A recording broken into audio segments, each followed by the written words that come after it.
I have come here to chew bubblegum and kick ass. And I'm all out of bubblegum. Time to play the game. Time to play the game. Austin 316 says I just whipped your ass. What's going on, everybody? Happy Sunday Night Baseball. It is your boy Baddog back with Game 3 of the Yankees and the Phillies. The Yankees looking to complete the sweep tonight. Phillies trying to salvage one game of the 3 games set. Will Warren tonight for the Yanks. Christopher Sanchez for the Phillies. And obviously, the Yankees need to win all the games that they can. Again, you know, the Yankees are a very frustrating team. And it's funny because watching the Phillies in this series so far, they remind me a lot of the Yankees. They have a really hit or miss offense. Their fielding is not very good.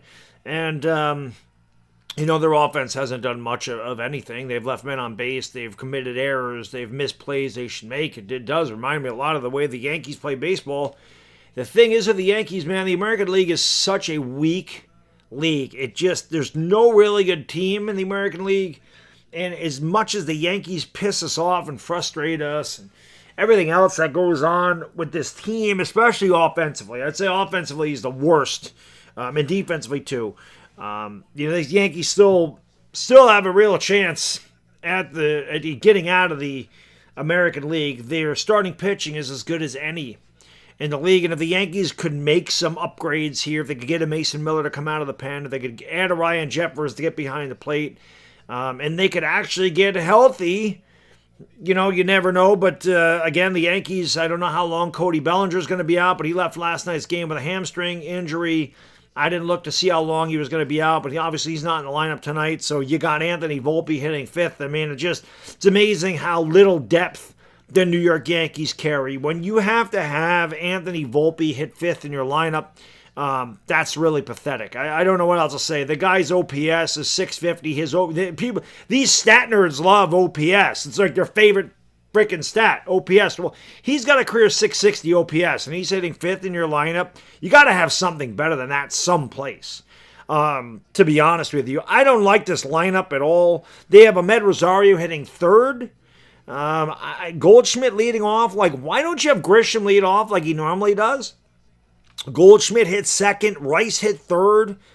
I don't mind Dominguez hitting cleanup, but I would move Volpe way the hell down in the order. I might have Rosario hit fifth in this lineup. Max Schumann's hitting seventh. I'd probably have Volpe hitting eighth in front of Ali Sanchez. I would never have Volpe in the middle of the lineup, but that's what the Yankees have going tonight. I don't really know what else to say, but it is what it is. Want to give a big shout out to PrizePicks for sponsoring tonight's game between the Phillies and the Yankees. PrizePicks is America's #1 sports picks application, distinctly separate from sports betting. All you got to do is pick more or less than a few player stats and lock in your lineup. It's really that simple. It's available in most states, including California, Texas, Florida, and, of course, New York. They have a great promo going right now. Use the link in the description. Click that link and enter the promo code HMA when you play your first $5. And if you win on your first $5 lineup, they're going to give you $150 in lineups to play. It is really that simple. I suggest using a 2-pick power play or a 3-pick flex play. But either way, PrizePicks is by far the best application that I've used. I love it because I'm not good at picking spreads. So big shout out to them. These are my picks for tonight. I like Ben Rice to strike out more than one time because, hey, he struck out a bunch last night. And Sanchez is a really tough pitcher. He is 12-4 with a 2.65 ERA. I do like Grisham, though, to get more than a 4 fantasy score. For some reason, I feel like Trent Grisham is going to do something tonight. I don't know why. I don't really like Trent Grisham, but I have a feeling about Trent Grisham tonight. But I do always, most times when I pick, I always pick more for the opposing pitcher to get strikeouts. 7.5 is quite a bit, but the Yankees strike out 10 to 15 times a night, so I like Sanchez to get more than 7.5 strikeouts. And again, use the link in the description. You can do that as well. Just make sure you pick responsibly. So big shout out to them. Put everything back up here. First pitch should be about 7:20 night. Games on NBC. If you're in the New York or Philadelphia area. If you're not, I'm imagining it's on Peacock. So shout out to everybody in the chat. Hit the thumbs up. Subscribe. ring the bell. I always appreciate everybody that tunes in.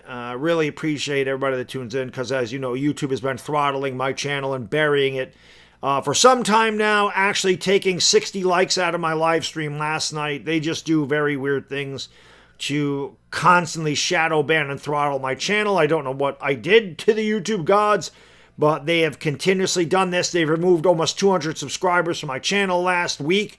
So again, just trying to beat the man, and it's almost impossible to beat the algorithm, but we're trying anyway. So appreciate you all being here. And let's hope for a good game tonight. Let's hope the Yankees can pull off this sweep. What up, Brian? What up, Dashy? What up, M. Mall? What up, Byron? What up? Yeah, it's not the NBA on ABC. It's the Major League Baseball on NBC. I don't think they have. We have this. That's the NBA. Dashy, though. What up, Dashy?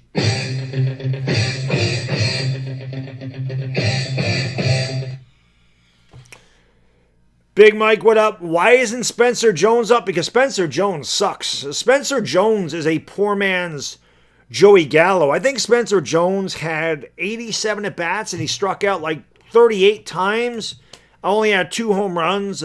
Spencer Jones is not a major league hitter. He's not. He is a poor man's Joey Gallo. The Yankees don't know how to develop prospects, man. They don't. The Yankees do not develop hitters at all. It is very, very rare. You see very few of them make it. Judge, Rice looks really good.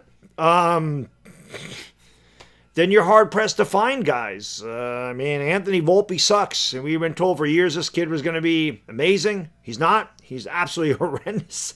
Should be George Lombard. You know, they praise George Lombard Jr., but I guarantee he gets up here and he stinks. Austin Wells is pathetic. I know he hit a home run last night, but let's get real. The guy has been hitting in the 150s most of the year. His OPS has been under 500 for most of the year. Not good, and I like Jason Dominguez. He also had a home run last night, but the way the Yankees build these prospects up, you expect them to be really good, and Dominguez has been a disappointment so far. I like Jason Dominguez, and I think he has a world of talent. I don't think Volpe's got that talent. I don't think Wells has. I do think Dominguez does. But he has not lived up to what the Yankees tell you he is supposed to be. And that is the case in most of their prospects. I always feel like the Yankees elevate their prospects, hype up their prospects all the time so that they can trade them for stars. And the Yankees know that they can't develop hitters and never could. They just don't. Not since the Gene Michael, Bob Watson days and guys like Derek Jeter and Jorge Posada. There was a Bernie Williams. They had a bunch of guys that came up and produced. Randy Velarde was pretty good. Jim Leyritz had big hits for the Yankees. They brought in some guys that could hit the ball. And, they even traded guys like Jay Buhner. So the Yankees used to be able to find hitting prospects, but ever since Cashman's got in there, they really don't. So it is what it is. But what about Lombard? Yeah, again, Lombard should be up, and he's got to show me, man. I don't expect George Girardi doing this game too. He did the game last night. I just don't ever expect much. Wow, John Kruk over there. I didn't even realize that was Krucker over there on my far right. But yeah, we'll see. I just don't ever expect much of Yankee prospects, man. I don't. But hopefully, like I said, the Yankees can pull this sweep off. What up, Steels? What's going on, man? Yep, Cano was a really good. Yes, he was a good Yankee prospect without question. One of the sweetest swings you'd ever seen. Yes, Cano was really good, but the Yankees don't really develop a lot of hitters. They have not. They just haven't. We heard Clint Frazier wasn't the Yankees. He was a Twins guy that was drafted, but he came up. He stunk. Estevan Florial didn't do anything for the Yankees. Greg Bird was freaking terrible. There's just so many. I remember Chance Adams was supposed to be a good hitter. There's just so many guys that the Yankees tell us they're going to be good, and they're just not. They're just not. I didn't see Joey Votto there, Dashy, unless he's downstairs. Farm system's trash, Steels. I could not agree more. The farm system is a joke, brother. It's a joke. It's been for some time. Ben Rice is not a joke. They're showing Big Ben right now, and he's been actually a very pleasant surprise. He's been very good. Here is the lineup for the New York Yankees. Leading off playing first base, Paul Goldschmidt, the DH. The aforementioned Ben Rice will bat second. Ahmed Rosario plays third and bats third tonight. The Martian, Jason Dominguez, will clean up and play right. Anthony Volpe, our favorite Boone son, is batting fifth and playing shortstop. Trent Grisham, who is my pick to click tonight, is going to play center field about sixth. Max Schumann will get the start in left field for the injured Cody Bellinger. Jose Caballero will play second tonight. Jazz takes a seat. And the catcher, Ali Sanchez, will bat ninth on the mound for the Phillies. Is Christopher Sanchez. He is 12-4 with a 2.65 ERA. Janice, my lady, what up?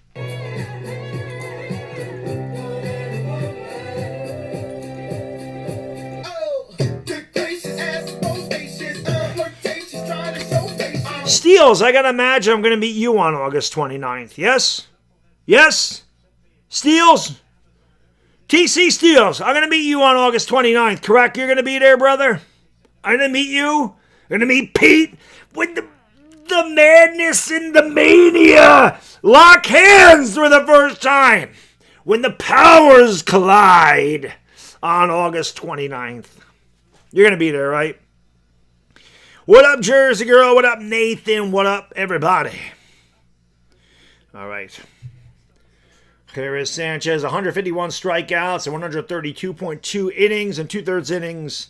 Yep, I got him more than 7.5 Ks tonight. Yeah, New York, baby. That's the NYY Underground Day, baby. That's NYY Underground. And, oh, you're not going? Damn. I was hoping he'd be there. Yeah, I'm going to be at that one. I'm going to be at that one. We got to check out the Audi Club Yankee Sox. I'm going to meet the legendary Pete Simonetti in person. It's going to happen. Well, that's a fact, Jersey Girl, and they've done that even when they're healthy. They screw with this lineup every freaking day. That is something I've complained about for years, is how no hitter can get into a rhythm and they never know where the hell they're batting. Anytime during the you go to the ballpark, you don't know where the hell you're batting. Let me get the stats over here really quick. Well, that's not what I want. I don't want Cleveland. I want a Yankees box score. It's still not up there yet. Oh, now it is. Let's put this up there. Let me get the Yankee box score in here really quick. And we are good to go here. Alrighty. So Goldie will lead off here for the Yanks.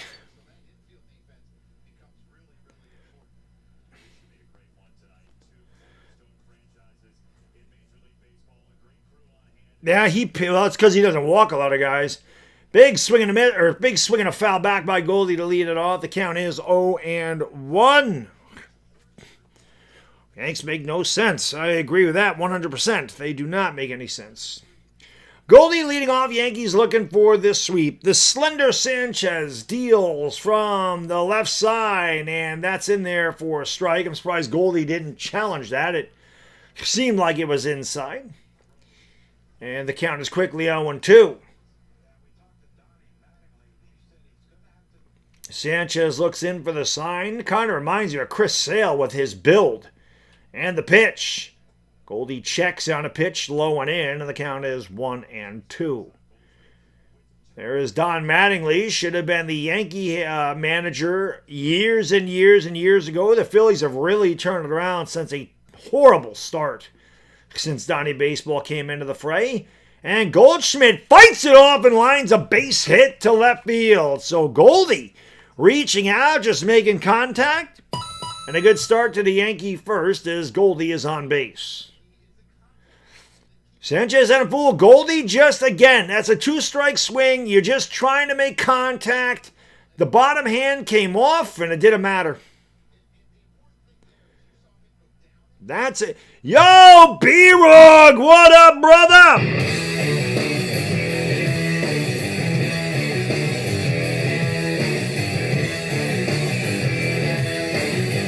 My man B-Rog in the house. Will the Yanks score more than one run tonight? That's a great question. Here is Rice. He's having a great year. 271, 30 home runs, 70 driven in. Fourth in the major leagues with 30 home runs. He's behind in the count 0-1. And the pitch. And Rice gets into one. That'll be lined right at the center fielder. Actually, I don't really know. I think it looked like he got that off the end of the bat because... And I think he knows it. It was kind of a humpback liner to center. And Boone looking at him, very funny. I was watching, I think it was the 1975 All-Star game. And they had Bob Boone there with his kids, Aaron and Brett. And Aaron Boone had this same stupid look on his face and he was a kid as he does now. There's a big swing and a miss by Rosario. The count's 0-1. It's hilarious. I'm like, Boone looks no different. He just got older. You know? It'll be an 0-1 to Rosario. Sanchez set at the chest. He kicks and deals, and it's off the plate, but called a strike. That's twice that he got that call. The Yankees do not challenge. Rosario much better from the left side of the plate, hitting below 200 with a 630 OPS from this side of the plate. Makes perfect sense to bat him third in the lineup. That's Aaron Boone being a fucking idiot as usual. The 0-2, it's upstairs, and the count's 1-2. Yeah, Boone is still a goofy kid. He really is. He really is. Booney bubbles indeed. But it was funny because, again, he had this dumb look on his face. And I'm like, that hasn't changed. Wow, the Phillies challenged that? That wasn't even close. Dude, that wasn't even close. Real Muto needs his eyes checked on that one. That wasn't close. And Real Muto knew it. He pulled the glove down in the zone. That setting up outside pitch is low and inside. The count is 2-2. That was not a good challenge by Real Muto at all. That one wasn't close. I didn't know there was a Costanza Calzone bobblehead. That should be on the 29th. I would love that thing. It'll be a 2-2 pitch. Swung on and missed. Strike three. So Rosario down on strikes. That'll bring up the right fielder, Jason Dominguez.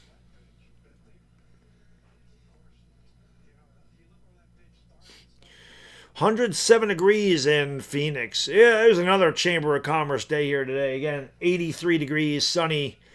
Weak ground ball to third. Right there's Bohm. Makes the play. Bohm committed 2 errors last night. He goes the short way to second.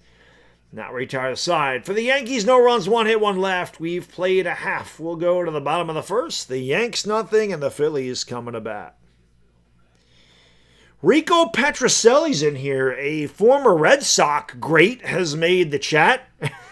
He says a piss board, but they all pull off the ball. It's the way the Yankees are taught, you know. Jersey Girl, thank you so much for the first one of the evening. You've been hearing C.J. Abrams trade talk. I would give anything to have C.J. Abrams on this team. We're talking about a shortstop that's hitting 290 with power. My God, what? I mean, you give anything to get C.J. Abrams. What an upgrade it would be over a guy like Anthony Volpe. You know, please give me C.J. Abrams. Jacob! Thank you for being a friend. My brother, thank you so much. He says, Baddog, my brother. Your neighbor's no longer pup list. I know that's a good thing. Yanks getting hot. Good times in New York sports. Also, belly injury hopefully isn't long. I know it's a hamstring problem, and you never know with hammies. They're strange. But the Yankees have lost a lot of their offensive firepower. Obviously, we haven't had Judge. We're not going to have him all year. We haven't had Stanton all year. And now we lost Bellinger. I mean, there really is no offense left on this team. You took the 3 best bats out of the Yankee lineup. Android, what up? Yeah, I don't understand why, Jersey Girl, I don't understand why you bat Ahmed Rosario third when his OPS from the right side of the plate is 630. It does not make sense. Like I said, I would have put Grisham at the top of the lineup, and I would have moved Goldie to second, had Rice third. I'd still bat Dominguez fourth. I probably would move Caballero up to fifth. Then I'd have Rosario sixth. That's probably, and then Schumann, Volpe, and Alex Sanchez. Well, here's the lineup for the Phillies. Leading off and playing shortstop is Trey Turner. The DH, Kyle Schwarber, will bat second. Bryce Harper, who should have been a Yankee a decade ago, is playing first base and batting third. The left fielder, Brandon Marsh, will clean up. Third baseman, Alec Boehm, will bat fifth. Bryson Stott, the second baseman, will bat sixth. Catcher, JT Realmuto, bats seventh. Gabriel Rincones will bat eighth and play right. Justin Crawford, the center fielder, will bat ninth. It's a 1-0 pitch coming to Trey Turner. And it is lined for a base hit to center field. Cutting it over. No, it gets past Grisham. Okay, and this will be an easy 3 for Turner. He could have went in standing up. So great start for the Yankees. A terrible job by Grisham getting over. Totally misjudged the speed of that ball. Took a terrible angle at it and it went right by him. He took a horrible angle at that ball. Just a terrible angle. I mean, he took a fucking horrible angle and then he slowed up. 22 million for that shit. I know you were working on your rocket. Of course, B-Rog is working on that rocket for us so we can strap Jazz and Boone to it and send him to Mars. Average? Shit, I don't even think Grisham's average. I think Grisham is just below average. Only 82 in Miami. Damn, it's cold there, B-Rog. And that pitch is fought off and fouled off by Schwarber, and the count is 1-1. Turner led off with a triple here. The Yankees gave up a run in the first inning last night, and it was all they allowed.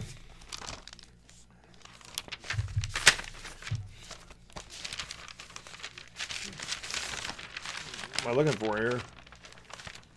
Schwarber hits it in the air. They don't get the run in. Dominguez is under it and right. Makes the catch in front of the track, and Turner trots in easily. That's the way you do it. It's ABC baseball. Get him on, get him in. Schwarber does his job. 1-0 Philadelphia. Well, Jersey Girl, I guess it would depend on what they do at Stanton, because Stanton obviously can't play in the field. So they'd have to get rid of Giancarlo Stanton if he's locked into a DH. The Grisham contract was trash. They definitely gave him a lot of money. Pitch! Upstairs 1-0. That's true. Jersey Girl, the bar is set low. The Yankees play field like drunks. Sometimes they do. Bryce Harper has really struggled over his last 20 games. He is hitting just 153 in those 20 games. He bats with nobody on and one out here in the bottom of the first. The 1980 banner flying over Citizens Bank Park there. One of the championship teams for the Phillies. They're 1-2. That's all the Phillies have had in their entire history of over 130 years of baseball. They have exactly 2 championships, 1980 and 2008. They have also lost the most games in the history of Major League Baseball, a dubious distinction. They were really bad for a long, long time. Even when I was growing up, the Phillies were bad. And speaking of bad, that's a bad at bat for Bryce Harper. He swings at a pitch in the dirt. So Harper down on strikes. That was not good. Bryce just not seeing the ball well at all right now. First strikeout of the night for Will Warren. Harper should have been a Yankee many years ago. Before he went to Philly, I can only imagine what Harper would have done in Yankee Stadium. And he ended up going to Philly. There's two guys on Philly that should have been Yankees. Don Mattingly should be our manager, and Bryce Harper should be a Yankee. Here's Brandon Marsh, 287, 16 homers, 47 driven in, a 795 OPS. Has the Jason Worth grooming going on there with the long hair and the big beard. Actually, Marsh has dreads, I believe. Worth did not have dreads, but Worth had the big beard and the long hair. Jason Worth also put up numbers like Brandon Marsh is putting up. 1-1. Low 2-1. It does seem that way, Rico. That's fine. Let Harper stay in the slump when he plays us. We don't want Harper to get hot when he's playing against the Yanks. Hit that thumbs up for me if you haven't. That helps. That pitch is upstairs. 3-1 to Marsh. 2 outs. Nobody on, 1 in here for the Phillies. A leadoff triple by Trey Turner and a sac fly by Kyle Schwarber. What up, Arriba? A 3-1. Grounded to second. Right there's Caballero to his knees. Throws to Goldie. And that retires the side. But the Phillies get a run on 1 hit. Nobody left on base. You played 1 inning. We'll go to the top of the second. The Phillies won. The Yankees nothing. Rainy in the Philippines. My guy Dean Marbing Salamat Mangadanga, my friend. Very early in the Philippines. That is a soda, people, not a brewski. I might crack open a brewski, though. I don't know. I might crack open a Moosehead. I still have a lot of beer from my damn party upstairs. And I have to drink it somehow. But I'm just never in the mood to drink like a lot of beer. I tell you, too, man, I have a really bad pain on the inside of my freaking knee. I don't know what the hell is going on. It's like a burning sensation. I really didn't do anything today. I just was sitting on the floor and I got up and I'm like, what the hell is that pain? You never know, man. My birthday is tomorrow. We turned 51 and yeah, man, just more pains. Every year there's a different pain.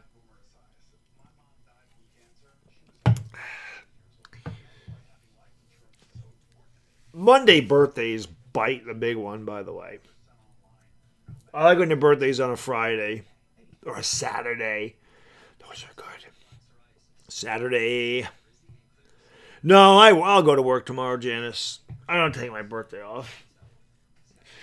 Yo, B-Rog, thank you, man. You're the man. Thank you so much for that, brother. I appreciate you, man. Thank you very much. That's really nice. Thank you. And just for the hell of it, B-Rog, because you and I had so much fun doing that World Cup, I'm going to take a shot for B-Rog. And I'm going to say to B-Rog, I can't wait till next summer, brother, when you and I do the Women's World Cup. Because why the hell not? 1 shot down the gullet. And the Giants come back this week as well. So let's go, baby.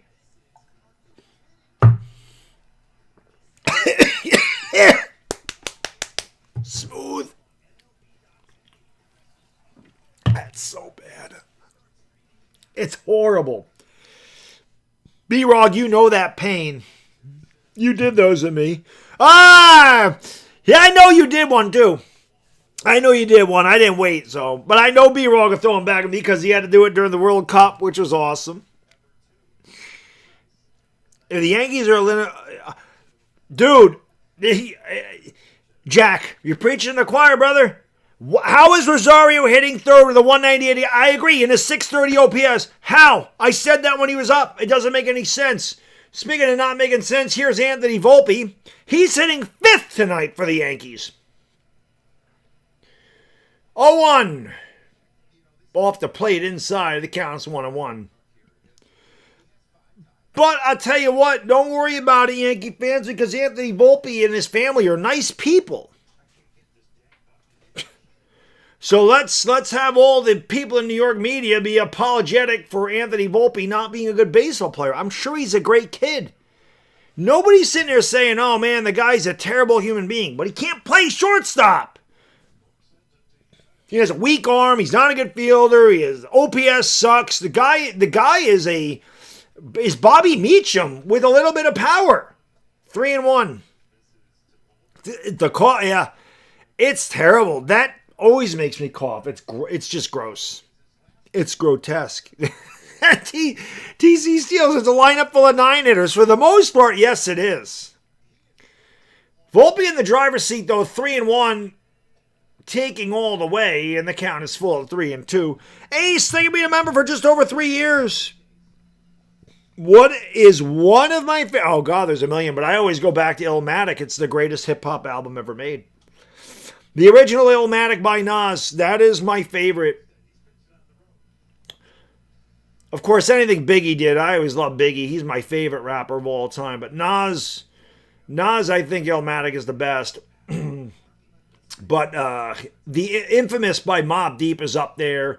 Volpe draws a walk, so a good at bat for Volpe. Infamous by Mobb Deep's up there. Do or Die by AZ, and I always say AZ is the most underrated rapper in the history of rap. He is so underrated. Liquid Swords by the Jizza is one of my favorites of all time, without question. It's Dark and Hell is Hot by DMX, obviously, is legendary. Midnight Marauders by Tribe Called Quest. There was a lot of good ones. Enigma by Keith Murray. I like a lot of it. Yeah, Nas, I agree. So let's see how the Yankees play it. Volpe does have good speed. Grisham, this might pick to click tonight. I have Grisham having a good game tonight. Choking up on the bat and taking outside corner for a strike. The count is 0-1. There is Giancarlo Stanton, who, you guys, if you follow me for a long time, you know I love Giancarlo Stanton. Big G is one of my favorite Yankees, but this dude is just, he's broken down, man. It's like having that vehicle that, you know, your first ever vehicle, that should be 2. Grounded to second, well, maybe not. Grisham can run, so Grisham is out of the force, 1 away. And that'll bring up Max Schumann. It's like your first ever vehicle, you know. You loved your first vehicle. You're very partial to it, and then, you know, it just can't get you around the way it used to, and you got to go out and you got to get a new car. That's kind of the way I feel about Giancarlo Stanton. Like, I love him, but you know, that car just don't run anymore, man. It just it breaks down all the time. You can't rely on that car. You got to go out and get a new one, and that's kind of the way I feel about Big G. It sucks. But if Big G can be healthy for October, we all know Big G can rake in October. So, hopefully. But this dude just can't. He just can't stay together. It'll be a 1-0 to Schumann. Outside 2-0. Yeah, Stanton's old, and he's old and broken down. C.J. Abrams on the Yankee. Oh, my God. I wish, brother. Jersey Girl asked about that earlier, and I wish. Like Skilo. I wish it was a little bit taller. I wish it was a baller. I wish C.J. Abrams was our fucking shortstop. It's just in there for a strike. Count is 2-1. You know, even though these Yankee streams don't do huge numbers, I just love calling baseball games. I really do. I've always enjoyed this. I want to do more of these. It's just so tough, my schedule, although it's pretty open now. I have to check the Yankee schedule, see when I can do another one. Here is Randy Johnson throwing over John Kruk's head, and that was pretty funny. I remember that. I'm not old to remember that. Schumann goes down in the E and cuts and misses, and the count's 2-2. Totally agree. You know, Jersey Girl, I agree with you because I honestly think that's what they did with Anthony Volpe.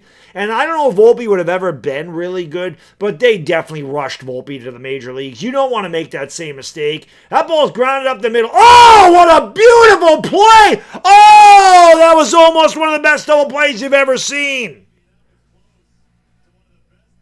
What a play by Bryson Stott to the backhand. Flipping to Turner, who turned and fired, And Schumann just beat it out. But what a hell of a play by Bryson Stott. Stole a hit away. The Yankees would have had first and third with 1 out. Instead, they have a man at first and 2 outs. Thank you, Mark. I appreciate that. Caballero swings to a off-speed pitch, and the count is 0-1. Oh, God, Byron, I don't know. I don't know. I'll say that the ticket price for the Audi Club, I thought that was a pretty damn good deal. Oh, good swing by Cabby, but he fouled it straight back. The count's quickly 0-2. There is Christopher Sanchez. Most change-ups in Major League Baseball. The whiff percentage, 45.4% second, and the strikeout percentage is third. So he likes to go to the off-speed. Let's see if he does it here on an 0-2 pitch. Maybe he goes with a high fastball, then off-speed. Instead, he fires a changeup right into the dirt. Spiked the changeup over through that one. Gets away from Real Muto. Had no chance. That's a wild pitch. And Schumann is in scoring position here for Cabby. You can get into Yankee Stadium for $15. There you go. Omar, what up? If we catch a break, can we capitalize, Rico? That's the question. Vote for Dan Blazarian. So many holes in the lineup, especially with our big boppers hurt. Yes, tons of holes. It's like the Titanic taking on water here. 1-2, Cabby. What a terrible fucking swing that was, and he's out on strikes. Yankees get no runs and no hits. 1 left. We have played 1.5 innings. We will go to the bottom of the second. 1-0 Philadelphia. What a terrible, terrible swing that was. Crazy. All the Yankee prospects, they don't even produce a Juan Rivera or Shane Spencer. I know, right? Because they don't even produce a Ricky Leday type anymore. It's just insane. They really don't produce anything. Which is crazy. It's all analytics. And I'm telling you, man, I guarantee you, when these guys are coming up to the minor league system, the Yankees analytical department, they're having these guys uppercut their swing. Guaranteed. There you go. Jersey Girl says Yankees are hitting .235 with runners in scoring position, 25th in Major League Baseball. That's about what they hit as a team anyway, isn't it? .235 right in there. The Yankees are awful with men on base because their whole thing is hit home runs. They don't think average matters. And I'm not saying you need an entire lineup of guys like Luis Arraez, but you need balance. You need guys in your team like Trent Grisham, right? You need, like, Trent Grisham's a fine guy you can have, but you can't have a team full of Trent Grishams. Like, you can't have a team of those. You know, you grab a C.J. Abrams. That's a Cody Bellinger. I mean, Cody, he's had a tough year, but, you know, Cody's is a solid hitter. Get a Luis Arraez in there that can set the table for guys like Aaron Judge and Ben Rice. Get guys on base. You know, guys getting on base freaking matters. They want to talk about on-base percentage. Well, I mean, if you have a low batting average, your on-base percentage is obviously going to be lower. If you have a higher batting average, it's going to be higher. You know? Fishman's an idiot, Nathan. He is a clown. What are the Yankees like in stolen bases? No, I would imagine. I mean, I don't know, but the Yankees do steal bases. Caballero, I think, led the league in stolen bases last year. The Yankees do take bags. They're probably not at the top, but I don't think they're at the bottom either. I think the Yankees... I got to look real quick.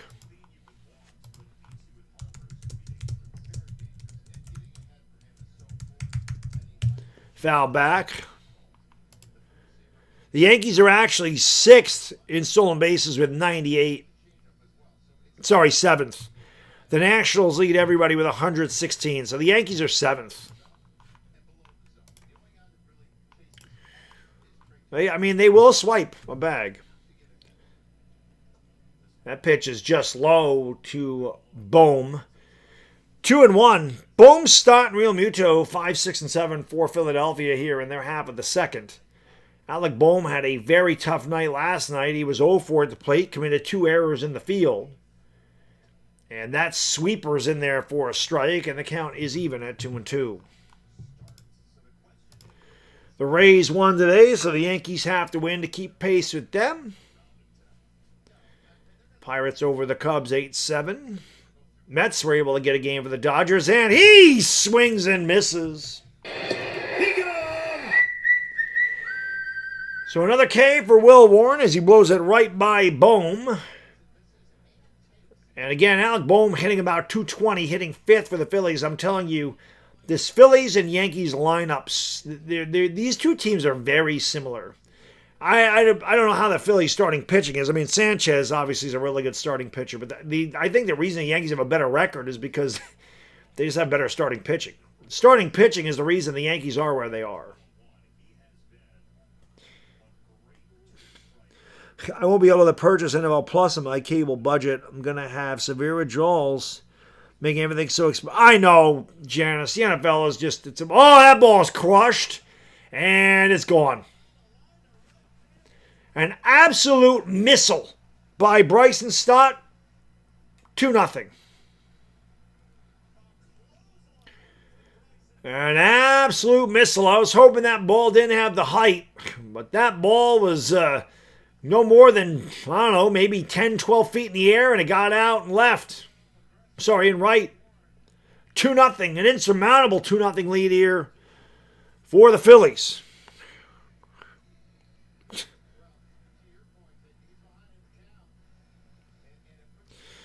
Well, I mean, Dashy, they're moving to Vegas next year, so I know 2 runs. Yeah, it's.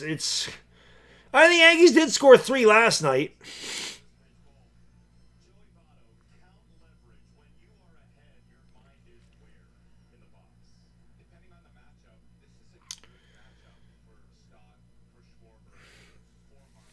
Dominguez just turned and watched it go over his head. Count is 2-0. Michael K. tries to tell you that Will Warren is a good pitcher. I don't know if he's a good pitcher. I think he's, I mean, average, just below average. I mean, that pitch is upstairs. They're not going to challenge that? Why is Real Muto not challenging that? I can't believe he didn't challenge that. Count is 2-1. It was definitely a ball. I mean, for your 4th or 5th starter, Will Warren is a pretty good option. I will say that. He's a good 5th option. I will say that. I will give him that much. Obviously, when you get into the postseason, Will Warren will go to the bullpen. Your staff would be Schlittler, Fried, Cole, and Rodon, if they're all healthy. Max Fried is obviously back. Rodon is still a ways away. The Yankees do have a bunch of Mr. Magoo's. They really do. They really do. It'll be a payoff pitch. And wow, they called that a strike, and Real Muto does not challenge that one. Can I help you, sir? No, thank you. Just looking, I thought that was off the plate. I can't believe Real Muto didn't challenge that one. The Yankees got a break on that. Real Muto, there was 2 balls that were out of the zone, and Real Muto did not challenge either one of them. Maybe he's saving those for his pitcher, but he missed an opportunity to get on base. No, your number 5 ain't going to throw a shutout. That's what I'm saying. When you get into October, he wouldn't be in the rotation anyway. 0-1. Right down Broadway, the count's 0-2 to Rincones. 0-2. Come on, Will Warren. Strike this motherfucker out. Let's go.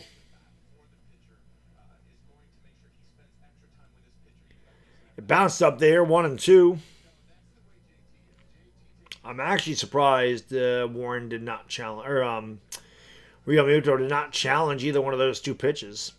2-0 Philadelphia, run in each of the first 2 innings. 2 outs, nobody on in the bottom of the second. It'll be a 1-2 pitch to Rincones. Warren deals, swung on and missed. Got away from the catcher. Sanchez throws the first. Put that, if you're keeping score at home, the putouts 2-3. Strikeout number 4 for Will Warren. But the Phillies get a run on one hit. The big blow by Bryson Stott. 2-0 Philadelphia. We go to the top of the third.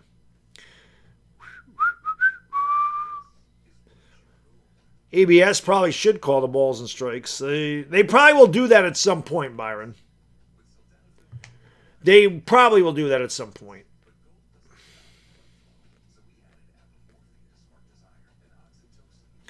Jeremy says, unlikely they overcome a 2-run deficit with this offense. Probably. The one thing you can say about the Yankees, the way they built their team, and I hate the way the team is constructed. I think it's poorly constructed. But the one thing you can say about the Yankees is in a game where it's 2-0, they're always just a bloop and a blast away. There's a lot of guys in this team that can just run into one and hit it out of the park, but that's obviously very hard to do. That's why they're incredibly inconsistent offensively. But, that's the way they are. That's just the way they are. They just, nothing good comes of it. It seems that way, Brian. It seems like they never win nationally televised games. The Yankees never win whenever they have a ceremony at the ballpark. They retire somebody's number, or they have a special day for somebody, or an old timers day. They don't ever win on those days. They never win on those days. That's it. Yeah, they hit a lot of solo homers, Jack, because they have very low averages and they never get on base. What up, Vegas? That's the problem. The Yankees, they have very low averages, so they never get on base. So many of their home runs are solo home runs. Even in this series, the Yankees have scored 4 runs, 3 solo homers. 3 solo homers. The Yankees have scored 4 runs in 2 games. The Phillies have scored 1 run in 2 games. Well, now the Phillies obviously have 3 runs tonight, but 3 runs include the 2 tonight. But again, 3 solo homers, 4 runs for the Yankees in 2 games. It's garbage. They had 3 hits in game 1. Obviously, last night they had an RBI single by Belly. Here is Alex Sanchez. Another guy, he's a backup catcher, but look at those numbers. He has a 548 OPS. So our catchers combined have about a 530 OPS between the 2 of them.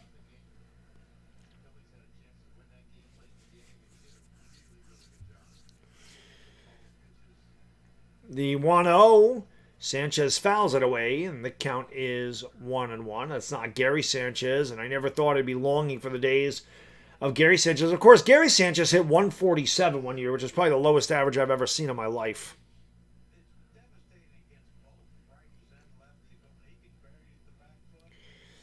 Pitch! Low, 2-1.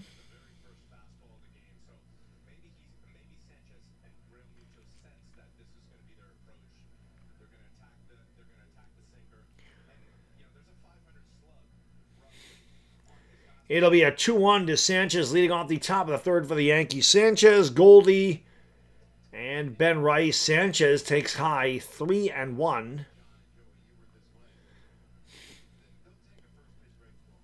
Not exactly the way you want to start the inning if you're Christopher Sanchez. Sanchez versus Sanchez.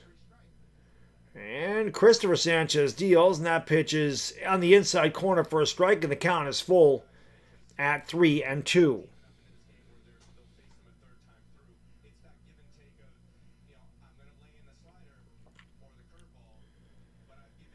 And And the 3-2 pitch swung on and chopped off the plate foul. And the count remains full at 3-2. 56. Wow, I didn't realize it was that bad, Jersey Girl. I mean, I knew the Yankees don't ever freaking score runs. But 56 runs over 20 games is pathetic. It's because they're not hitting home runs and they can't do anything else. Grounded foul. Sanchez battling here. A ball girl will make the play. Yeah, where's Jesus Montero when you need him? I don't know. Same place Michael Pineda is. Michael Pineda with the stuff on his neck, the pine tar on his neck. Remember that? 3-2 pitch. And that pitcher's inside. I can't believe Sanchez is not challenging that. That is about the third or fourth ball out of the zone that the batters have not challenged. So, Ali Sanchez is down on strikes. Maybe that caught the very front corner. It was really close, but it's a strikeout. Third strikeout for Christopher Sanchez. Here's Goldschmidt. Right back to Sanchez in the first pitch, 2 away. Goldschmidt had the only Yankee hit of the night with a line drive to left, his first at bat, and he is easily out here. And that'll bring up the DH Ben Rice with 2 outs and nobody on base.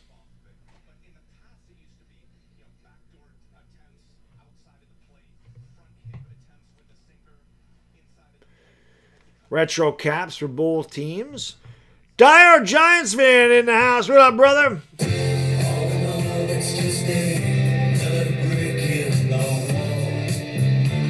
In there for a strike. Count 0-1. I don't blame the Yankees' lack of hitting on James Rosen. I blame the lack of Yankee hitting on Brian Cashman and Fishman. Cashman and Fishman are the guys that I blame the poor bats. There's a swing and a miss by Rice, and the count's quickly 0-2. The analytical department, developmental team, the scouting team, I blame the Yankee front office on the lack of hitting. Because they don't know how to scout talent, and they don't know how to develop it.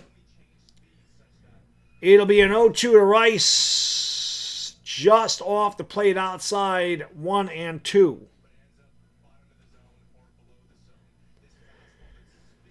Top of the third, 2-0 Philadelphia. It'll be a 1-2 pitch to Ben Rice. Sanchez deals. Rice takes outside and low, 2-2.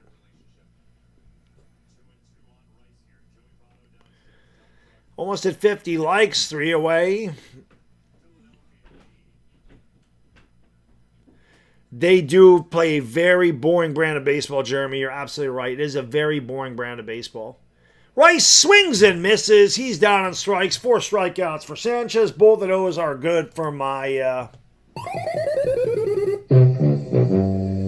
Both of those are good for my prize picks. Yankees go in order. In their half of the third, we'll go to the bottom of the third. 2-0 Philadelphia.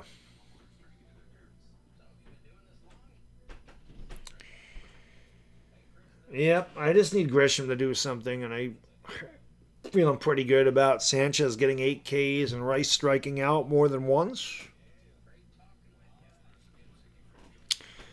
Yeah, Cashman and Fishman are they're terrible. The Yankees haven't had a good lineup in years. They really haven't. They really haven't. Their lineup is so, just one-dimensional. They have no balance. They have no balance. Yeah, Jersey Girl, I think that happens to a lot of players. I think pitching in New York, the scrutiny of pitching there, being under the magnifying glass, is a lot of pressure. A lot of athletes can't mentally handle playing for the Yankees.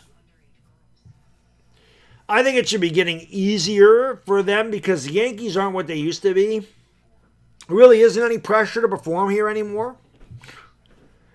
It wasn't just from the fans years ago. It was from the media, too. Now the media is a bunch of apologetic clowns. They just make excuses for the Yankees' mediocre performance. all the time. So, and not to mention, when you played under George Steinbrenner, there was a ton of pressure because Steinbrenner expected to win a World Series every year. Hal is absentee owner. Like, Hal has nothing to do with the squad at all. You don't ever see Hal.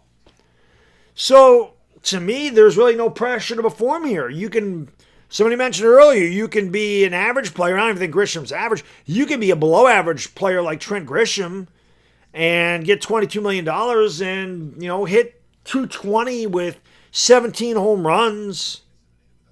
And nobody bats an eye at that anymore.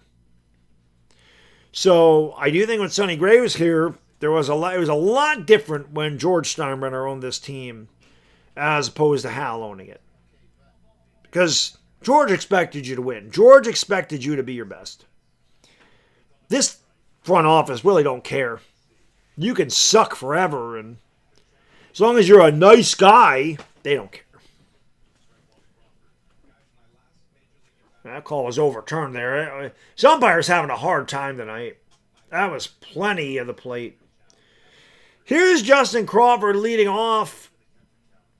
He takes upstairs. The count's 1-1. It'll be Crawford, Turner, and Schwarber for the Phils. My guy, terrorizing. Time to play the game. Time to play the game. Yep, there is no pinstripe pride. There's no aura anymore. No intimidation. It's much different here now than it was 20 years ago. Even 15 years ago. Yeah, Grisham kind of loafs. That's what Grisham is. He's a loafer. 2-1. Grounded to second. Cabby Fields fires the Goldie. 1 away. Yeah, zero accountability is exactly right, Jeremy. Yep, agree. Jersey Girl. George Steinbrenner cared about nothing but winning. Just wanted to win. They're showing Kruk and Girardi tripling. Of course, Girardi's triple set the Bronx on fire in the 96 World Series. Boy, do I miss those days as a Yankee fan. My God. We didn't know how good we had. We probably did know how good we had it in the late 90s. I mean, you win 4 out of 5 championships. You're feeling pretty damn good. Dodgers fans have that feeling right now. That sweeper was disgusting. What a pitch by Turner. Count as 1-1. Nah, the Beards didn't do shit. Chopped high off the plate. Goldie Fields in foul territory. That's 1-2. I thought that ball was fair.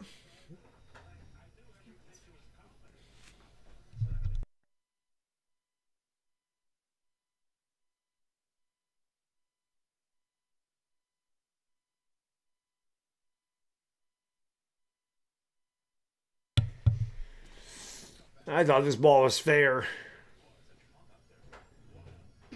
And I guess it was not. It'll be a 1-2 pitch to Trey. Goes out of the strike zone to foul it off. The count is 1-2.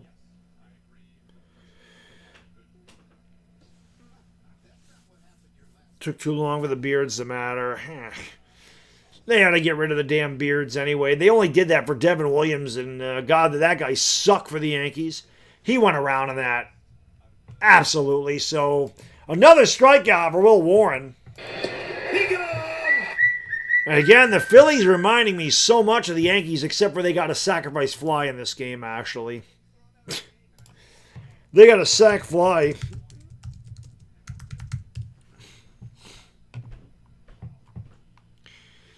Devin Williams.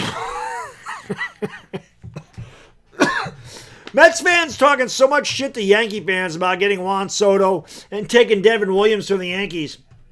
Devin Williams sucks.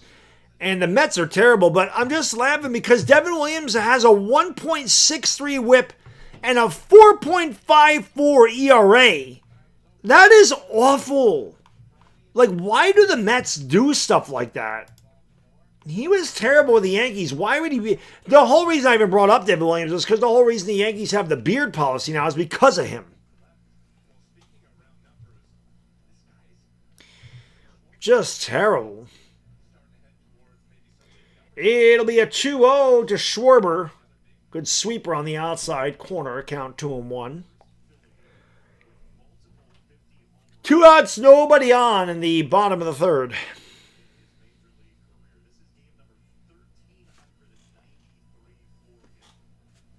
Turner has been a pain for the Yankees. Tripleton scored in the first.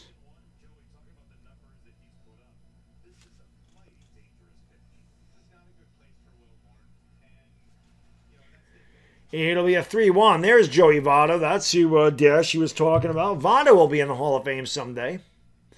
3-1 inside. He walked him. So, I'm sorry, I was saying Turner. That's Schwarber that just got walked. Then I'll bring up Bryce Harper. Okay, and you just hope that Bryce Harper stays cold through tonight. He can heat up as much as he wants after tonight. You just know Bryce is waiting to break out. Again, he's hitting about 150 here over his last 20 or so games. He has really struggled at the plate. He struck out in a pitch in the dirt his first at bat.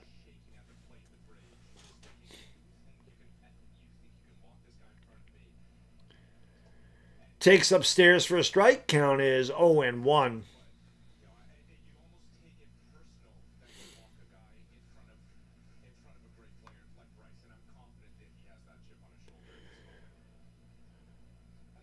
It'll be an 0-1 pitch to Bryce. Bounced up there. Nice stop by Sanchez, and the count is 1-1. Steve says, I've been listening to games on the radio since the mid-'60s. Just want to say you do a very good job of this. You have the right personality, voice, and knowledge to keep listeners engaged. Steve, I really appreciate that compliment, brother. Thank you so much. It means the world to me because I can't show the game. I've always said that. I fancy myself a radio broadcaster, and I really appreciate the compliment, man. There's a lot of guys. Vin Scully was one of the guys I looked up to. You know, obviously, who wouldn't look up to Vin Scully? He's the greatest play-by-play man in the history of sports.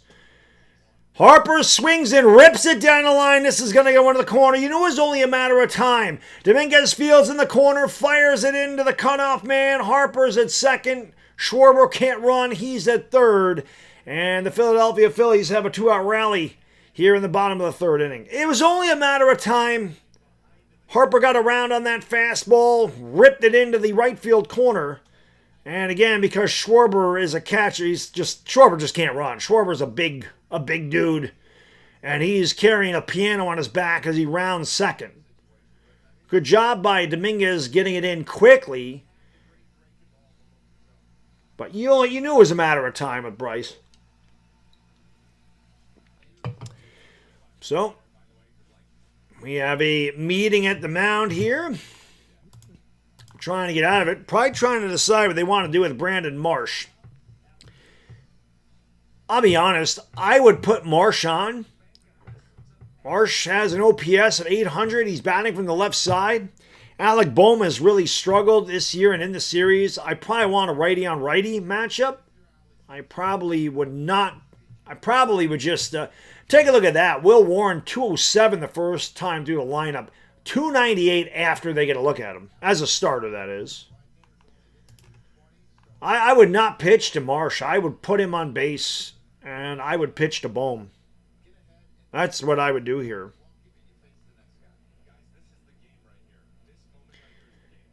That pitch is upstairs. I mean, if you're just not gonna throw the guy any strikes, Marsh is 0 for 1. He grounded out in the first. But if you're not gonna throw him a strike, if you're going to play around with him and try to make him chase, why wouldn't you just put him on base? Save your arm. Save the 4 pitches.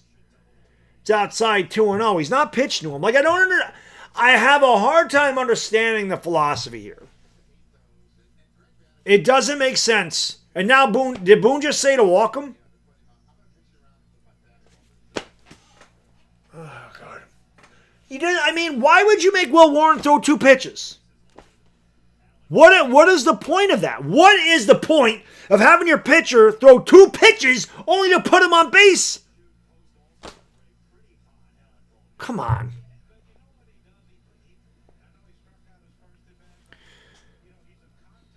You should have just walked him to begin with. Now, Bohm is 2 for 9 this year, the base loaded, with a career .324 hitter. He had a good swing and a high fastball. He fouled it straight back. The count's 0-1. This is a key situation for both teams early in this game. The Phillies have only scored, until the ninth, the Phillies had 1 run through 2 games. Their offense has been struggling. We all know the Yankee offense really struggles to put up runs, especially without Bellinger in the lineup. Outside 1-1.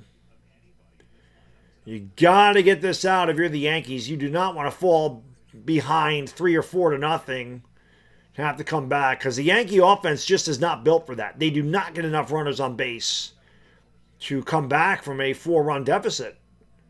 Fouled away again. The count is 1-2. This is not the 98 Yankees where those guys constantly had pressure on the pitcher, constantly got on base. Bowman's not had a good year, but 2 outs and runners in scoring position, a .289 average. That is really good. Yeah, Boone does like to do things the hard way.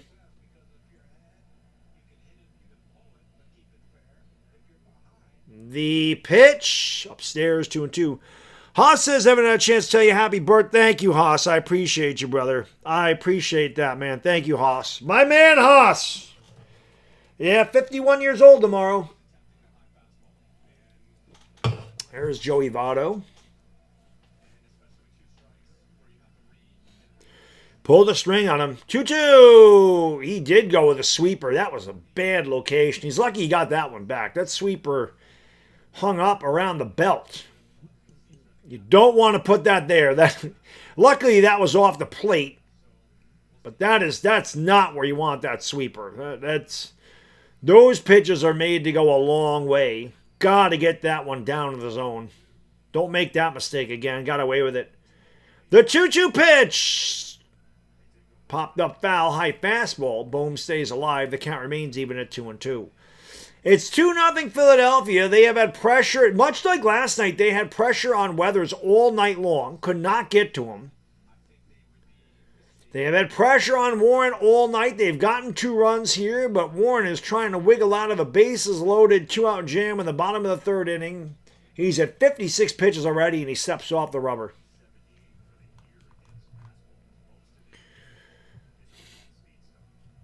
If he wants to come back with that sweeper, Rico, he's got to get that down this time, though. But sweeper low and outside could get him to chase. The 2-2. Check the swing. Fastball just off the outside corner. And now we'll start the merry-go-round, as with the full count, the base runners will be off on the pitch. Phillies fans looking for some offense. Yankee fans needing a strikeout. Come on, Will! Strike this motherfucker out.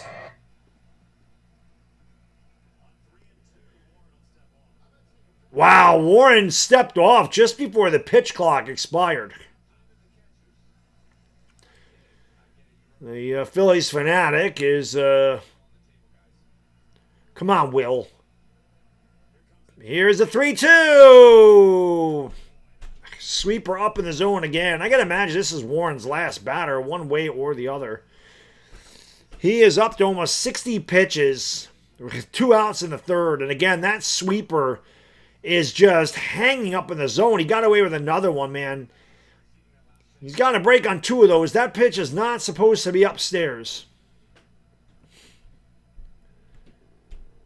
We'll do the payoff pitch again. Warren deals. Swung on in line to left, and it's going to get in the alley. Grisham backs up. This should clear the bases. It is 5-0 Philadelphia.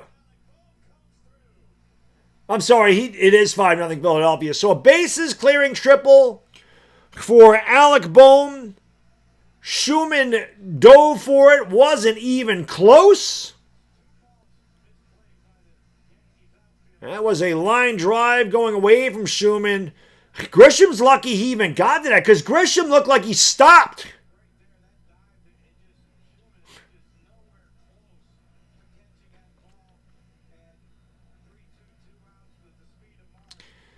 5-0 Philadelphia. I'm actually surprised they're leaving Warren in there at this point. Pitch is in there for a strike. That is a back-breaking hit for the Yankees and something that the Philadelphia Phillies have been looking for this entire series. James, we don't have a lot of guys that can play outfield in this team. The pitch off the plate outside to count as 1-1. Yeah, he didn't even get like a good dive. And again, Grisham was like, not that it would have mattered, but Grisham was like late getting back. Grisham was late backing him up. And Stott takes a strike. I can't believe Philadelphia is not challenging some of these. Counts 1-2. Stott hit a rocket into the right field seats his last at bat.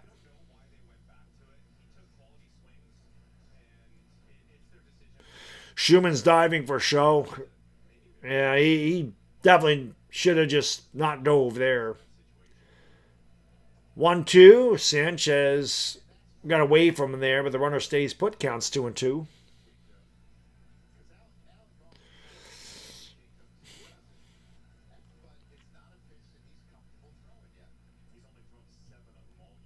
Schumann probably should have just, like I said, stayed on his feet. Fielded the ball. It would have been 4-0 instead of 5-0. Inside 3-2. Boone is putting players out of position. Well, I mean, to be fair, the Yankees have a ton of injuries. I'm not that I'm trying to stick up for Boone, but it is really, really bad right now. It'll be a 3-2 pitch to Bryson Stott. Rip, base hit. It'll be 6-0 as Dominguez kicks the ball. It's 6-0 Philadelphia, and Will Warren can take a seat. That's Michael K's boy. Michael K said Will Warren is a great pitcher. The Yankees did a great job finding this guy. 6 earned runs in 2 2/3. Toasty! Thank you for being a friend. Wow. Will Warren couldn't put away a bag of groceries if you left him on the kitchen counter. He's 0 put away pitch. Every good offense, he sucks.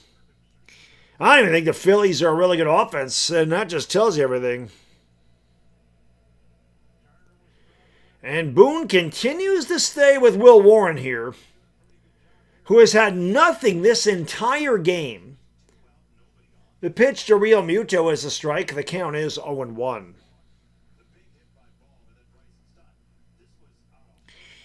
Wow.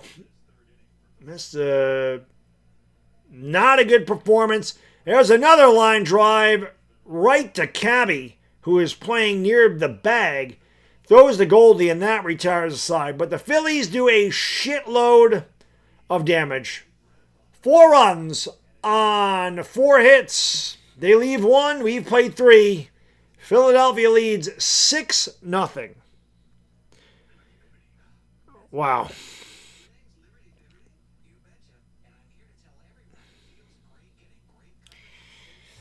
Wow.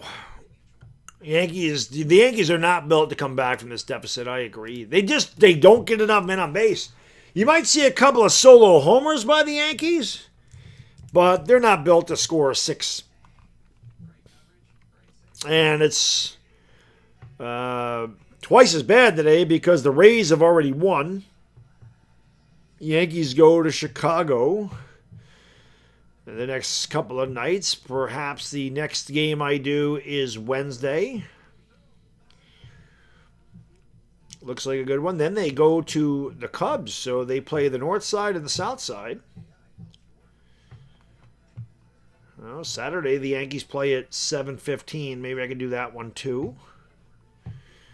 Trying to get some more. Then the Cardinals come to New York. The Yankees do not have a day off until August 10th, so they do play a lot of games. And their schedule is tough, man. White Sox, Cubs, Cardinals, Braves. That is a tough schedule there.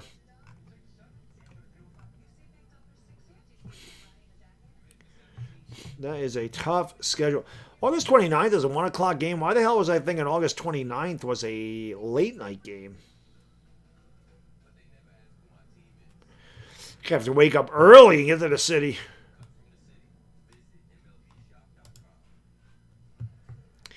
Hit that thumbs up if you don't mind. We have 62 of them. And the Yankees really, again, they're not a team that really is built to come back from this, but you know, your approach, at least it was during the championship years, is to scratch a couple of runs here, a couple of runs there, get yourself back into the game. You can't get it all in one swing. There is Don Mattingly, of course, the manager of the Phillies. 307 career average, won the batting title in 84. 85, won the AL MVP.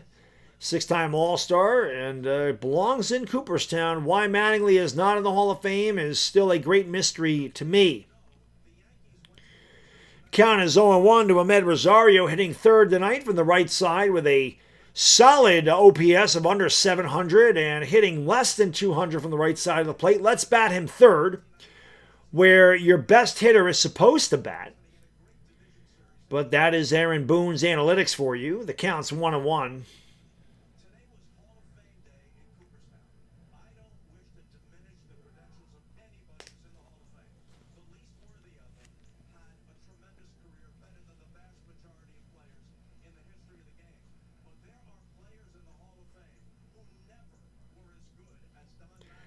Bob Costas just nailed it. I can very faintly hear him. Bob Costas says there are players in the Hall of Fame who are never as good as Don Mattingly. Bob Costas nailed it. There are players in the Hall of Fame who are never as good as Don Mattingly. Don Mattingly should be in the Hall of Fame. Absolutely belongs in the Hall of Fame. Hey, exactly, Rico. Harold Baines in the Hall of Fame. Edgar Martinez is in the Hall of Fame. But Mattingly's not? Get real. Alan Trammell's in the Hall of Fame? Come on. And there's an error by Trey Turner, so the Phillies defense bites them again. Rosario will reach on the E6. The Yankees get a break to start the fourth. Wow, the Phillies defense is awful. The worst in defensive runs saved in Major League Baseball, and it shows up there again. Mr. Sky, thank you for supporting the channel, brother. Baddog, they'll hit a 7-run walk it off. That's the way they think, Mr. Sky. He'll say that Will Warren battled. You know, he just didn't have his good stuff tonight, but we thought he made some good pitches, and the Phillies just had good at-bats.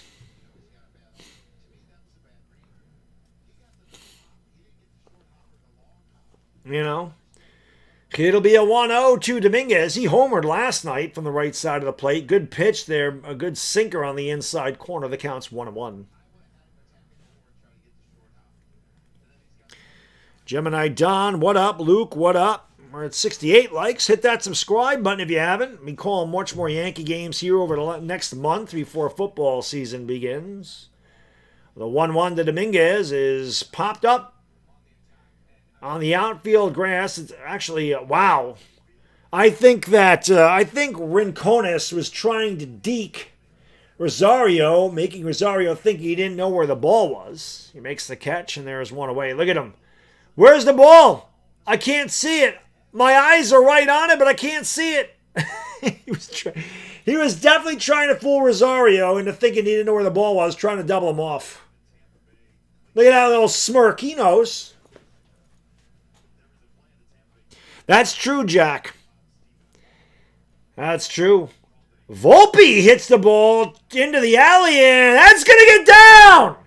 Rosario on his horse, rounding third. He'll be held there. And look at Anthony Volpe with a double. Hey! Hey, Anthony!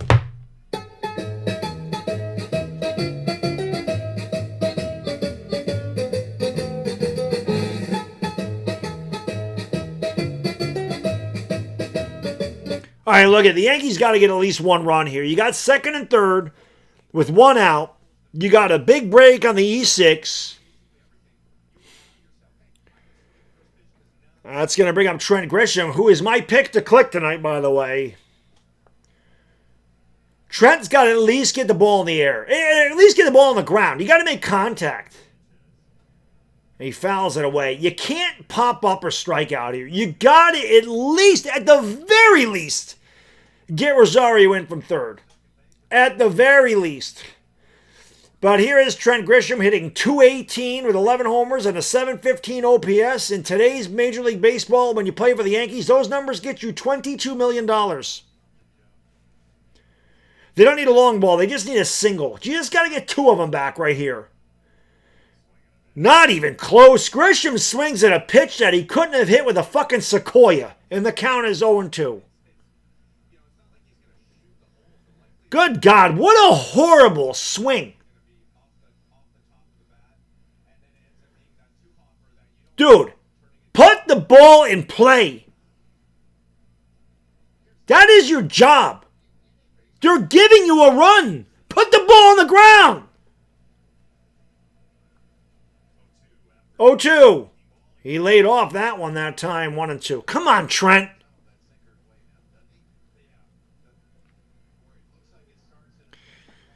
L.A. Lou, what up?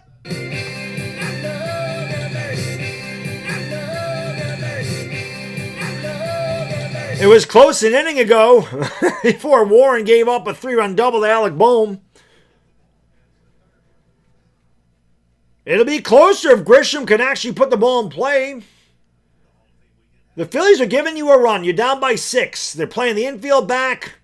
Just put the ball in play. The 1-2. He fucking... Oh my God, dude. Grisham is a bum, dude. A bum! God, the Yankees they have got to be the worst team in the history of baseball. Batting average doesn't matter. Batting average doesn't matter. You stupid analytical nerds. Contacting batting average absolutely matter.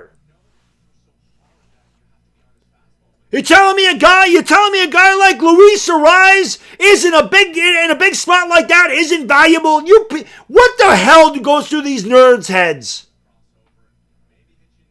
Seriously. Telling me that batting average doesn't fucking matter, right? Because it's so much easier to hit a 3-run home than a 3-run home run than a 2-run single. What a joke. They got to be the worst ever. Giving you the run. Nope. So Grisham's down on strikes. And now it takes a 2-out hit. All you got to do is put the ball in play. Not the Yankees. Nope. It's all about launch angle, everybody. It's all about launch angle and exit velo. Don't worry. Who cares if you strike out 200 times a year and hit 200? Swung and a miss by Schumann, and the count is 1-2. I mean, really, who gives a damn, right? Who cares if your strikeout total is higher than your average as long as you hit 20 home runs?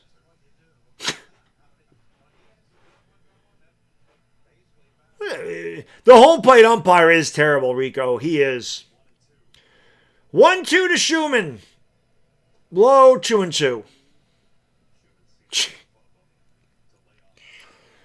You're down 6-0. All you got to do is get a single. At the very least, just put the ball in play and get a run. Make it 6-1. At the very least. Can't even do that right. Can't even do...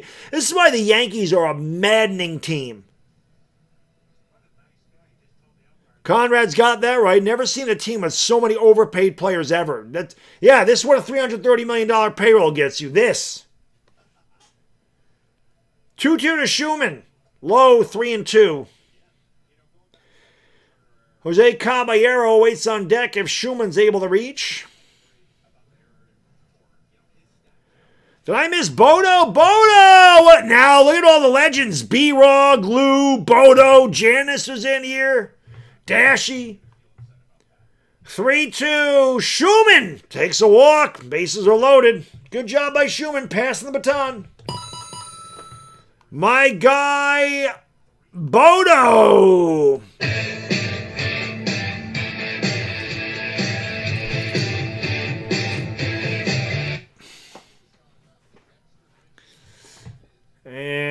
meeting at the mound here. The Yankees have him loaded with 2 outs. Now, Alec Bohm did not hit a home run with the bases loaded, did he, guys? No, he did not. Alec Bohm got a line drive double, got 3 runs. That's really all you need. You just need a hit here. You just need a damn hit. We don't need a home run. That'd be nice. Just get a single and make it 6-2. Just chip away. I just said the Yankees were not built to come back because they can't chip away. They don't get men on base. They don't know how to chip away. Well, they got men on base. Trent Grisham left a friggin' guy on third with less than 2 outs, of course.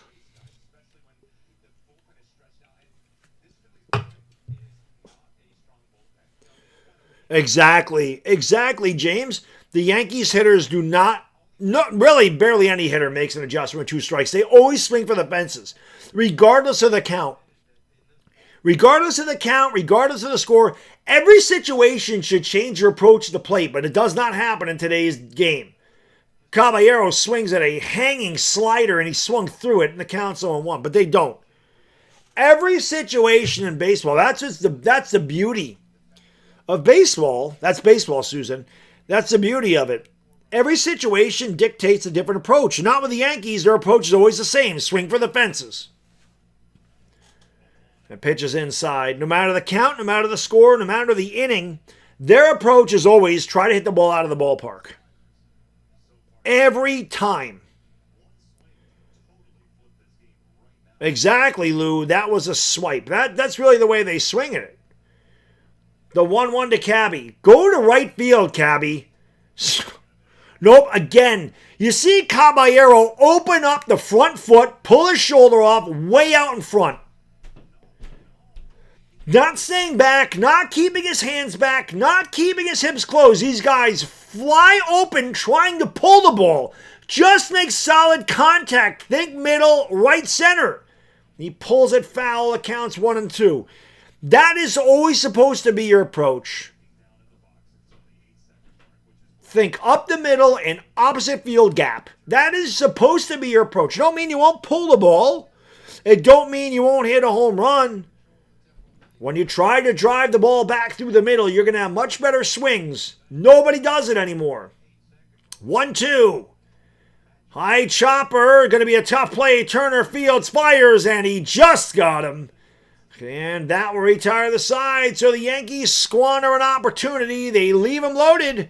We'll go to the bottom of the 4th inning. The Phillies 6, the Yankees nothing. Just got him.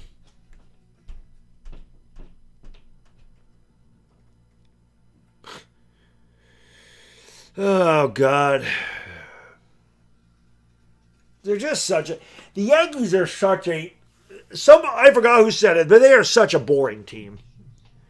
If they're not hitting home runs, they are really tough to watch, man, because they don't do anything well. They really don't. They have such a terrible approach to the plate. Terrible swings. It's just bad.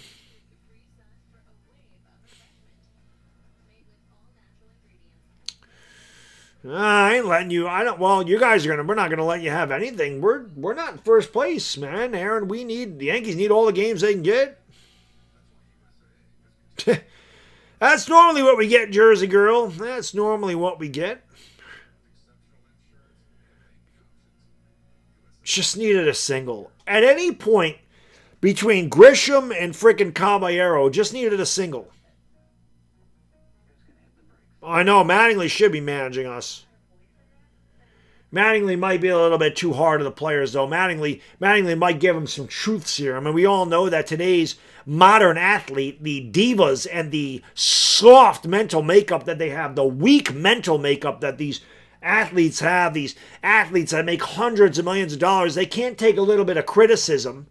They can't take a little bit of truth. It hurts their feelings. So you got to be their friend. You got to be their pal. You can't hold them accountable for anything. It's pathetic. That's why Girardi got fired. That's why Girardi got fired.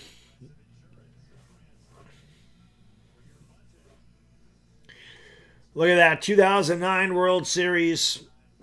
I missed those days. Last time we saw one, ladies and gentlemen. And if you're in your late teens or really early 20s and you're a Yankee fan, you've never seen that. You've never seen the Yankees win a World Series.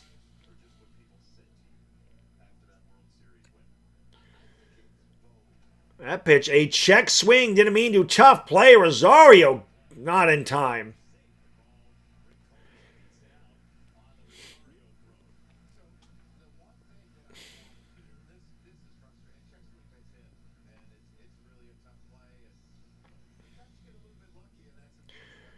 Rincones with the speed on the infield single. That's all Trent Grisham had to do. Yep, national TV getting blown out again. Everybody in the world can see how pathetic the Yankees are. And here comes Bubbles Boone. Send in the clowns.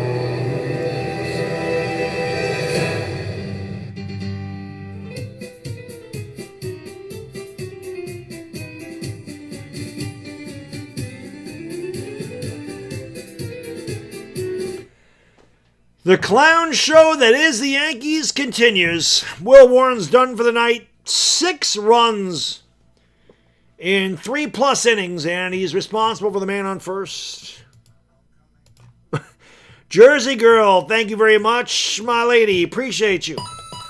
Can you be the manager? You have a PhD in baseball. These players wouldn't be able to handle what I brought to them. They wouldn't be able to handle what I brought to them. Jersey Girl, they couldn't handle it because I'd be telling them, man, what is your approach? I got to be honest with you, Jersey Girl. When Trent Grisham strikes out in that at bat, right? I wouldn't go up to him and say, hey, you suck, or, you're garbage. I literally would ask him, what was your approach? What was your approach in that at bat, Trent? What were you hoping to accomplish? What were you trying to accomplish? That'd be my question. That'd be my question to a lot of these players that have those type of at-bats. What are you trying to accomplish there? I want to know what your thought process is, why you're taking those swings the way you're taking them. Tell me what you were trying to accomplish there. I'm really curious. That's what I would ask him. And I can tell you this right now, I would not have Ahmed Rosario batting third from the right side of the plate. I can tell you that too. He would not be hitting there. So. Yeah, Lou, I don't know. Why they let him start the inning, I don't know. Why he threw 2 pitches. I mean, it ended up burning him anyway, but it was the right call. You put the lefty Marsh on first base and you pitched Alec Bohm. He threw him a bad pitch. Will Warren threw Alec Bohm a ton of bad pitches in that at bat. Bohm missed like 3 of them, fouled them away, and then he finally did put one in play. So Will Warren didn't get the job done, but why would you throw 2 pitches to Brandon Marsh and then put him on base? Instead of just putting out the 4 fingers and putting him on right away.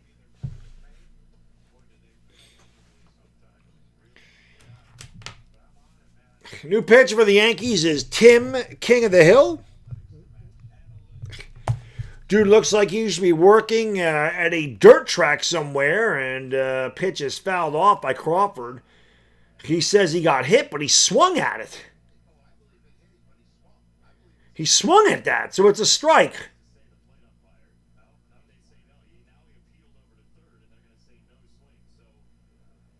Well, I guess they said no swing, so he's hit by a pitch. So now the Phillies have runners at first and second.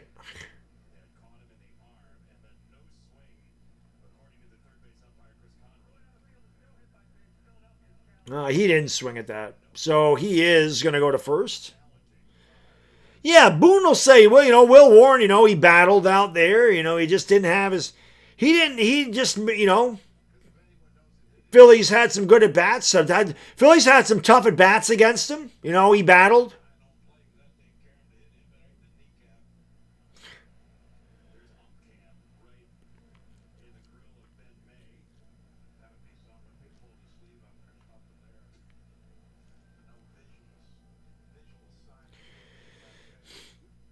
Exactly, Jack. He gives a the average against Will Warren the second time through the batting order is 298 with an OPS of over 800. But hey, exactly, Lou. Approach. That word is non-existent in baseball nowadays. I don't think there is no approach. The Yankees approach again, regardless of the score, regardless of the count, regardless of the inning, regardless of the situation. Their approach is we're going to try to hit the ball out of the ballpark every freaking at bat, every swing. They don't play baseball anymore. This is not baseball. The Yankees play home run derby night in and night out. And for some reason, the analytical department thinks that's a smart strategy. Well, I got news for you. It's not easy to hit home runs. There, that should be true. Rosario Fields steps in the bag, throws the first. Turner's out in the 4-4-3 DP. Moving to third is Rincones. So there's two away here in the Phillies' fourth. And that'll bring up the DH Kyle Schwarber.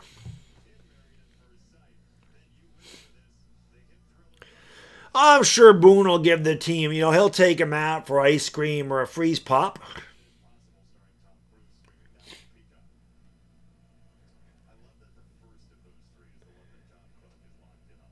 Schwarber takes upstairs 1-0.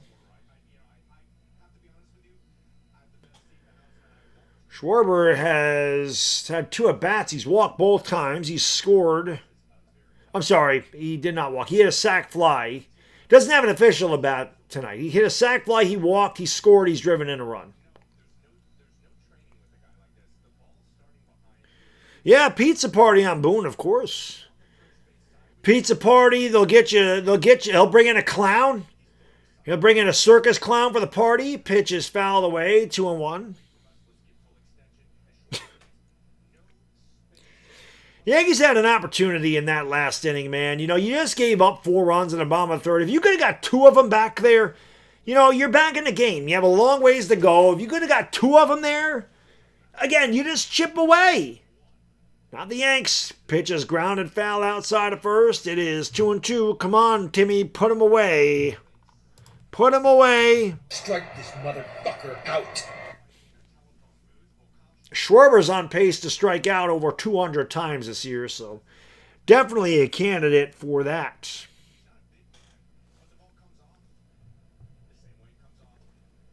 That pitch is outside, 2-2.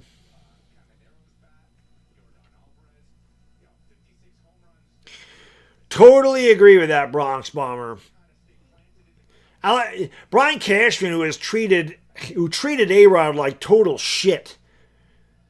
Schwarber hits it in the air to left, not deep. Coming towards the line and making the catch is Schumann. And that will retire the side. So the Phillies get no runs on no hits, and they leave one. We've played 4. We'll go to the top of the 5th. 6-0 Philadelphia.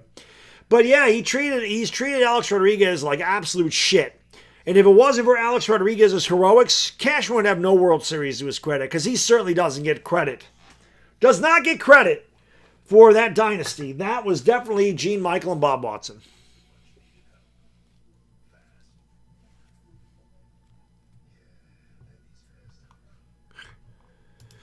That's what I'm saying, Lou. The Dodgers right now, Dodger fans right now, that's the way us Yankee fans felt in the late 90s. Just felt unbeatable. You felt like every year you were going to win the World Series. It was a hell of a time. And if I never see the Yankees win again, and we certainly won't see the Yankees win as long as Cashman and Boone are here. But, at least I saw it. I say that all the time. My grandfather was born in 1919. So, he saw Babe Ruth, Lou Gehrig, Mickey Mantle, Joe DiMaggio. He saw all the Yankee legends. He saw multiple dynasties. My dad, who was born in the middle 50s, he saw 61 and 62 for the Yankees. And then, he saw his dynasty, 76, 77, 78. Obviously, they were in the World Series in 81. They went to 4 World Series. They won 2. But he had his guys. He had his his Ron Guidry, his Thurman Munson, his Reggie, his Chris Chambliss, Willie Randolph, like Mickey Rivers. Like he had his Greg Nettles, Goose. He had his dynasty. He had his guys.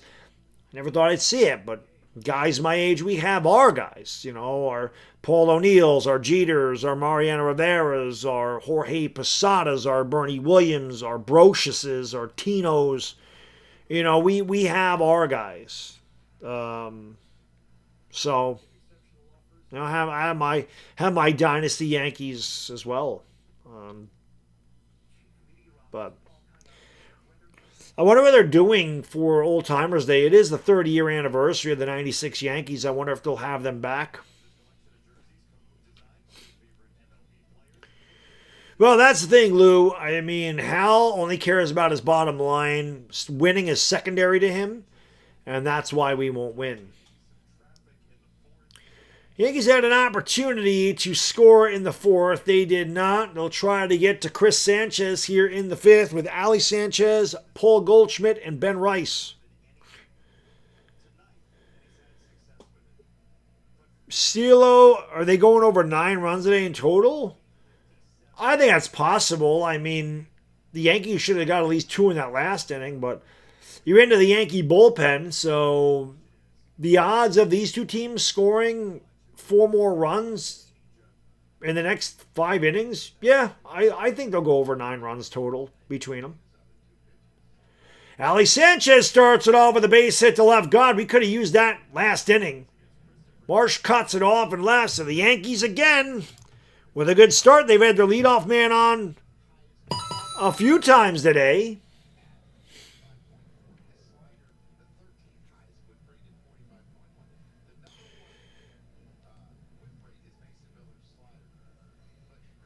Why will OBJ cut from Giants camp? I actually heard that he's a favorite to make the team. Why will he be cut? Did he get hurt? They haven't even reported yet. Goldschmidt takes outside 1-0. Why will OBJ be cut? They haven't even reported yet.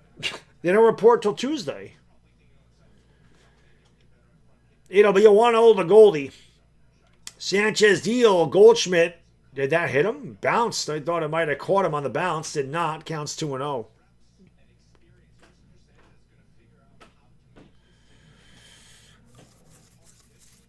Yankees had a real opportunity last inning, and it just sucks because, you know, Chris Sanchez is a good pitcher, and you had him on the ropes. And you could have got 2, and then if you start this inning like this, he's really under some pressure. You know, he wants to get through 5 to get this W. Way out in front of a changeup is Goldschmidt. Well, it's a slider. The count's 2-1.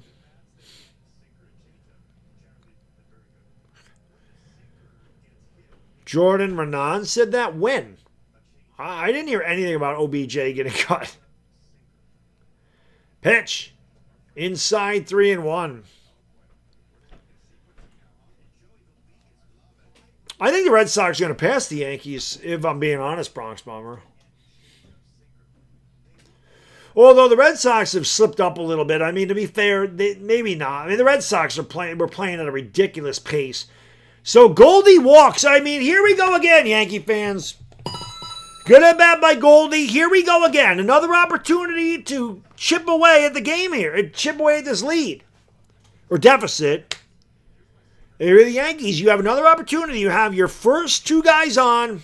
Middle of your order coming up.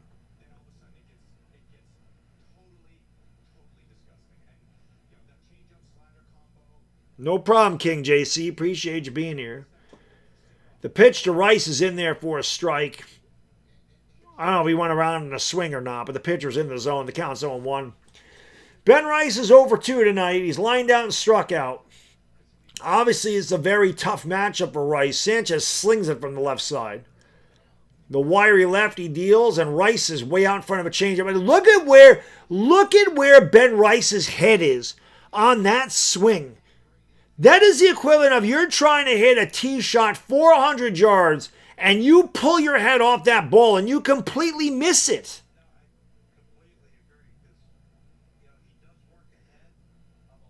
Rice! That's going to be a double play. Nope, right. Good job by Ben Rice hustling out of the box because that was a smart play by Bryson Stott. It was a humpback liner, and he let the ball bounce. Actually, I don't know if he even let the ball bounce. He short hopped it. He kicked it off his chest. Rice hustled out of the box all the way. So he beat it by a mile. And again, here we are in this situation where the Yankees have an opportunity to at least get one run in with runners at the corners and one out. And Jason Dominguez at the plate.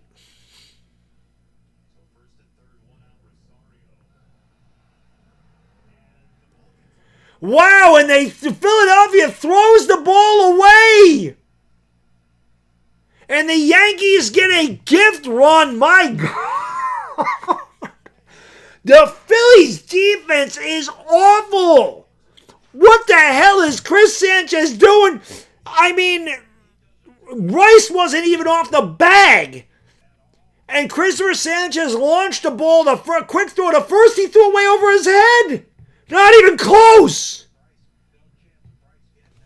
So the Yankees can't drive the run in, but the Philadelphia Phillies say, well, hell, let's give you a run. They do. The Yankees needed errors last night to score two. Well, the Yankees have another runner in scoring position for Ahmed Rosario, which I just totally disagree with him hitting third tonight. Again, he is terrible from the right side of the plate. A 198 hitter with a less than 700 OPS, and you have him batting third tonight. I don't understand this at all. 1-0, low 2-0 as Chris Sanchez is having a hard time finding the zone here in the fifth. Phillies base running isn't any better. I'll tell you what, Lou, I don't watch a lot of Phillies baseball, but in this series, their defense is atrocious. 2-0. There's a blooper that'll get down for a base hit. Rice rounds. Nope, they held him up. And a good hustle by Rosario getting into second.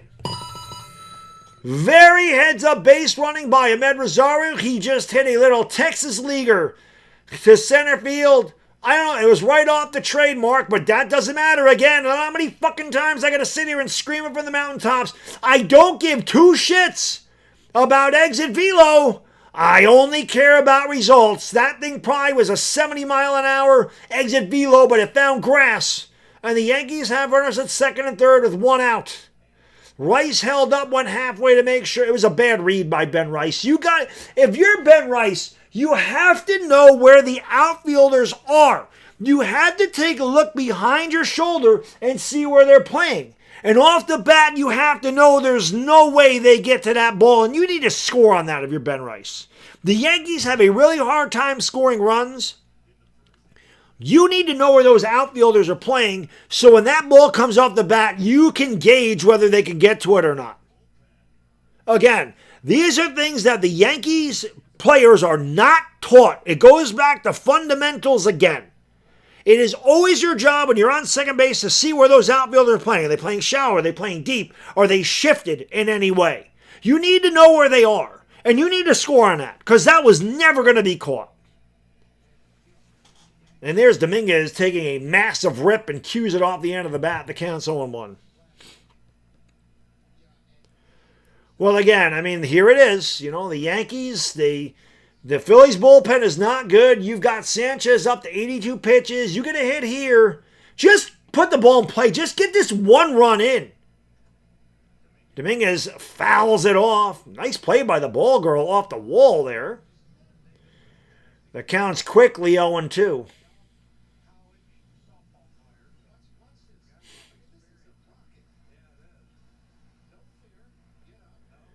I mean, that ball was hit hard. The girl played the carom beautifully. Look at her. They're even giving her some airtime here. Nice play there.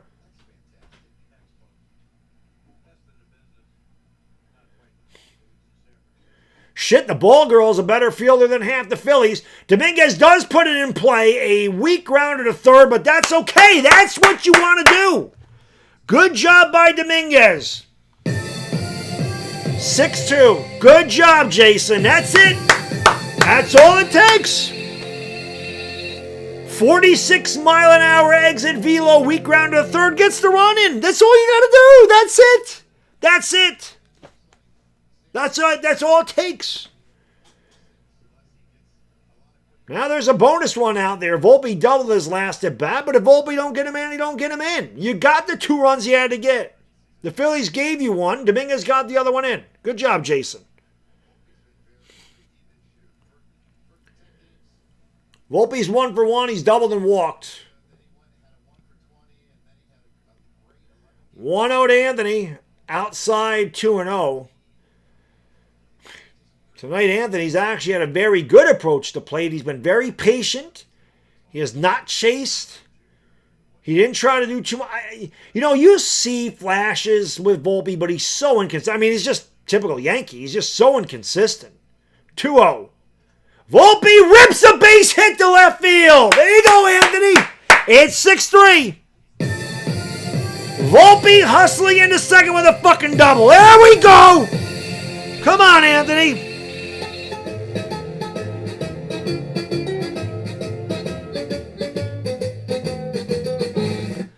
There you go, 6-3, back in it. I think he broke his bat. It looked like the bat splintered. But how about Anthony Volpe tonight with 2 doubles and a walk? Who the hell is this guy here? Is that Anthony Volpe or Derek Jeter out there today? Who the hell is this guy? And the helmet actually stayed on his head. Not only is Anthony Volpe getting doubles and driving in runs, the helmet didn't come off his head. Here's Grisham again. The Yankees, I mean, they squandered that opportunity in the 4th, and they got right back on the horse. They've cut this lead in half. Sanchez is in trouble. If you're Grisham, just get a hit. Keep the line moving, Trent.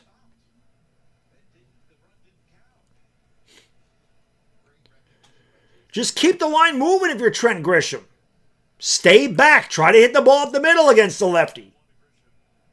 He fouled it off his leg, and the count is 0-2.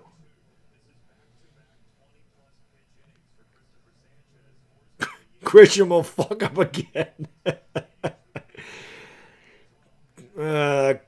Grisham tries to hit home runs every time. That's how he got paid. Guy hit 32 home runs and drove in 70 runs. What does that tell you? He doesn't drive in runs in any other facet of baseball. That's a lot of hitters today. 0-2.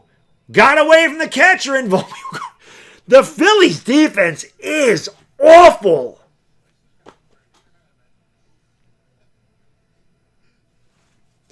But seriously, how many Major League players today hit 30 home runs and drive in less than 80 runs? That's because they don't drive in runs any other way. It means they're not getting hits with runners in scoring position. Remember the guys in the 90s were driving 150, 160 runs if they hit 35 home runs? 1-2, Grisham grounds it to second. Easy play. Well, nothing's easy for the Philadelphia Phillies. But they do make the play. Stott fires it over to Harper, and that retires the side. But the Yankees get back into it. 3 runs on 2 hits, 1 big error by the Phillies. We're halfway home at 6-3 Philadelphia. Grisham's bat looks like a log. The Phillies defense is worse statistically, but my God, the Phillies defense has been embarrassing, and it's been embarrassing in this series. I can tell you that much right now. Good Lord. Good Lord. Grisham's, yeah, I let people on Twitter at the beginning of the year, I was talking about how bad of a signing that was.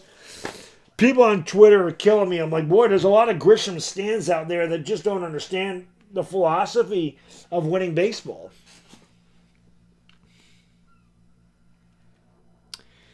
So, well, the Yankees are back in this game. I like to see that they scored 3 runs without the benefit of a home run. That's actually encouraging.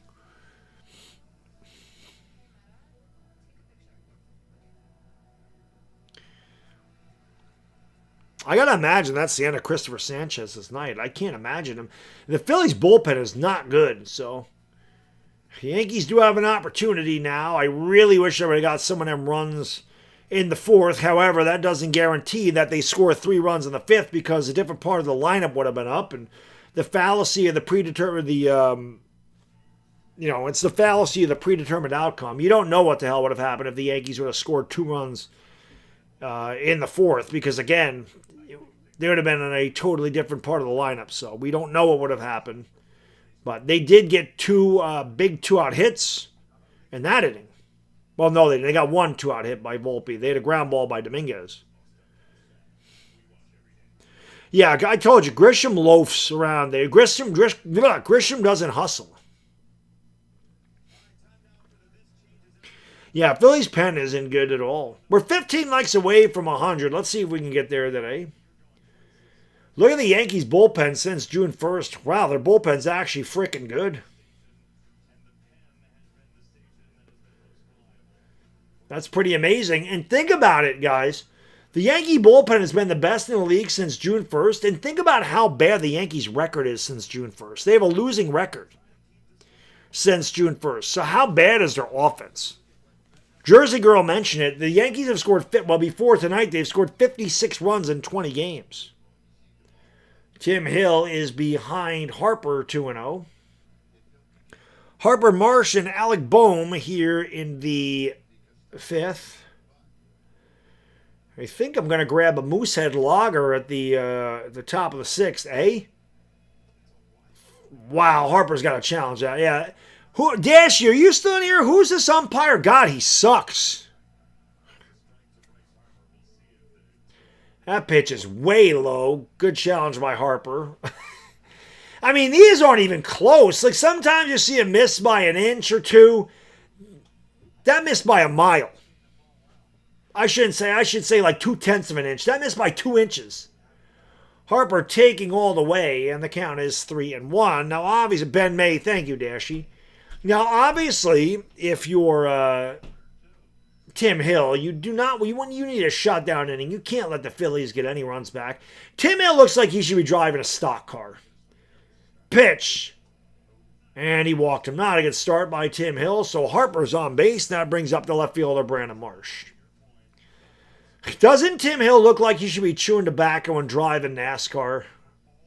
That's just what I get when I look at Tim Hill. He just looks like he should be... He looks like he should be driving NASCAR.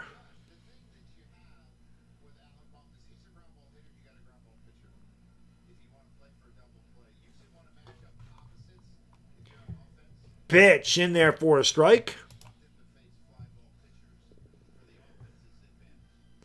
He loses control as soon as they start. Are you talking about Christopher Sanchez? Pitch, line, there's a base hit. So the Phillies coming right back, 1st and 2nd with nobody out. I told you, whoever the hell said, are they going to get more than 9 runs? I told you they were getting more than 9 runs tonight.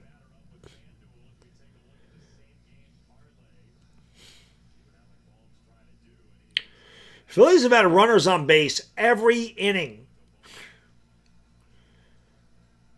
Last inning, the Yankees got a big double play. And here comes Bubbles Boone once again. Bubbles Boone. Send in the clouds.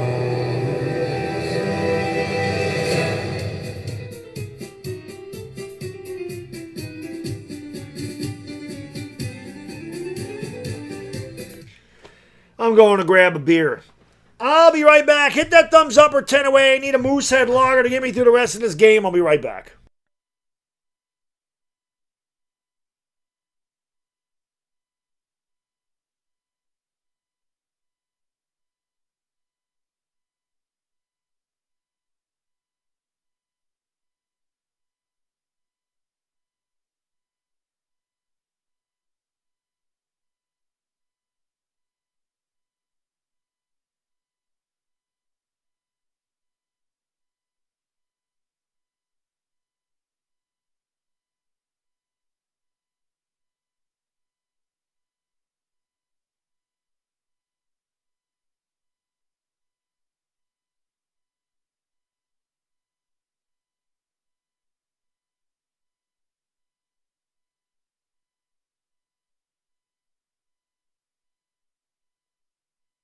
Alrighty, I don't normally have a beer on Sunday, but I got to get rid of some of these at some point.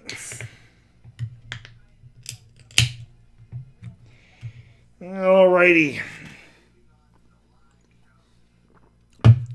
Looks like we're going to have a barn burner here. 6-3 Philadelphia. They have runners at first and second with nobody out in the bottom of the fifth.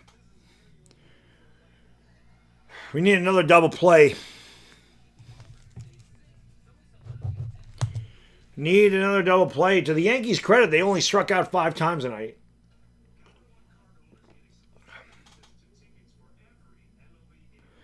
B-Rog says, I will have a summer air with you, my man.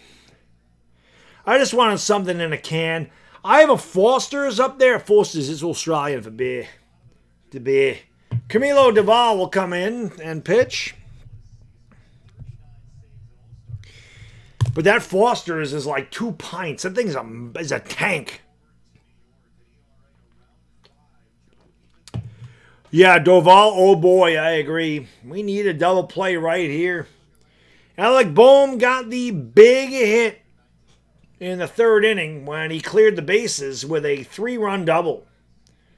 That is the difference in the game right now. Doval deals, and it's in there for a strike, and the count is 0-1. That was a good pitch that hit the corner.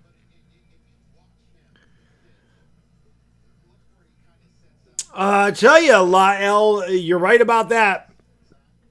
Remember when Devin Williams was an elite closer? Goes to the Yankees, has a downfall, and, well, the Yankees almost got Harper leading off second base, but nobody was there. What is Boone looking to see if he was out? I mean, the camera was really late getting there. Yeah. Everybody in the chat's like, not Doval! I should have grabbed that beer. I have a Duval upstairs. I should have grabbed that. 0-1. Fouled away. And it's 0-2 to Boehm. We could use a big strikeout here. Strike this motherfucker out. Bartles and James. And we thank you for your support. Jack, you're old school. We thank you for your support. I remember Bartles and James. Oh, what a filthy pitch! Can I help you, sir? No, thank you. I'm just looking. Big strikeout for Doval. Look at the movement on that. Whatever you want to call it. Splitter, slider. That was filth. A pure filth piece. One away. That'll bring up the second baseman, Bryson Stott. He hit a solo homer in the 2nd. He closed out the game, but it was 8-3, Lou. Devin Williams has a 1.63 whip and a 4.54 ERA for the Mets. He is terrible. Why the Mets gave him all that money, I have no idea. Doval's actually coming out throwing strikes. The count is 0-1. Stott's 2 for 2. Solo homer, single, 2 driven in. Doval's biggest issue, it does seem to be command, and so far, 4 straight in the zone. The 0-1, big rip and a miss. Filthy cutter, 101 miles an hour, straight gas. Come on, baby. Strike this motherfucker out. Let's go. How much is this gold chain worth? I don't know. I got this when I was 19. I've had this chain for 32 years. I couldn't tell you. 32 years I've had it. The 0-2 pitch. Swung on a miss, strike 3. Runner goes to third. And he's safe.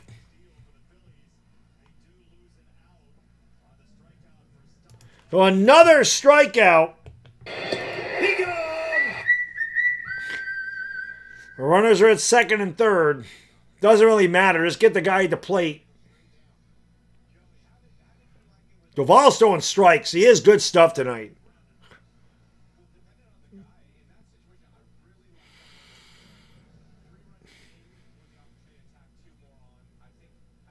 Splork ball, indeed. I do know it, Jack. We thank you for your support. The pitch outside. That's the first one out of the zone for Doval. 1-0 to Real Muto. He is 0 for 2. He struck out and grounded out. Yankees looking for another big out here. They got 3 runs in the top of the inning. You want to get a shutdown inning. Yankees are 1 out away from getting out of it. Grounded foul. And it's 1-1.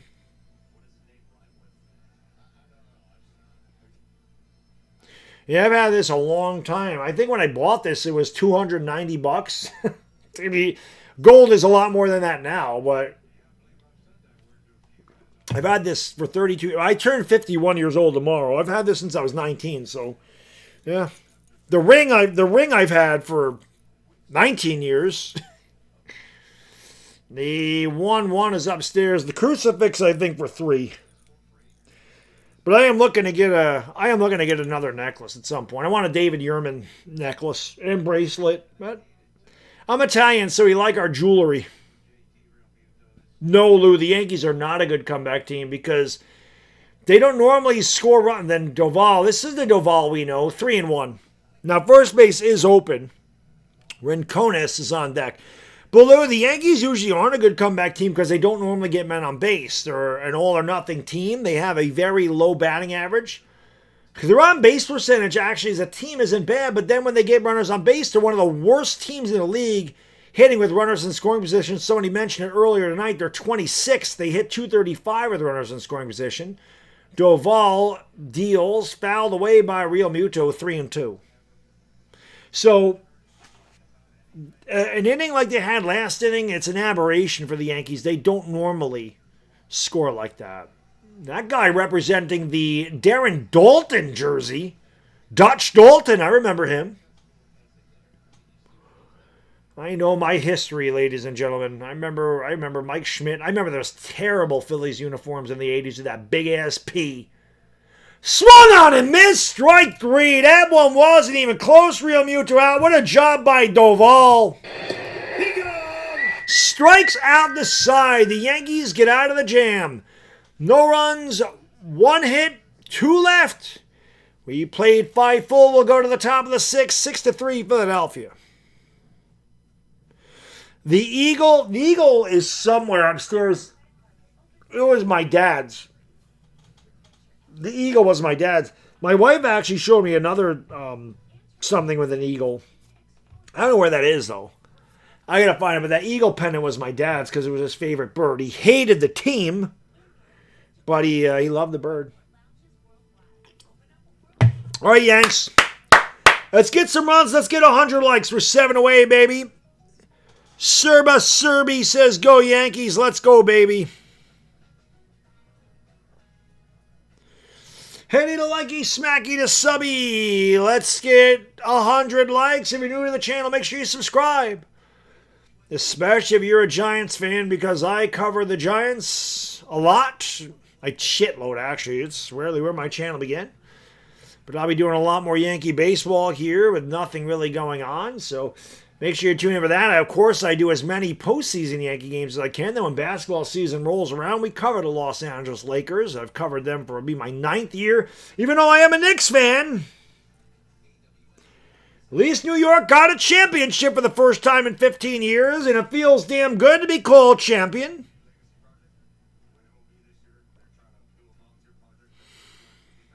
But I have called the Lakers for, like I said, 8 years, and we will go into season number 9 calling Laker basketball because as a man who works a full-time job, hits the gym 5 days a week, and has a wife and child, the Lakers fit my schedule as they play most games very late at night, and I can still hang out with my wife and kid before they go to bed, and then when I should be sleeping, I come down here and give you the best play-by-play on YouTube.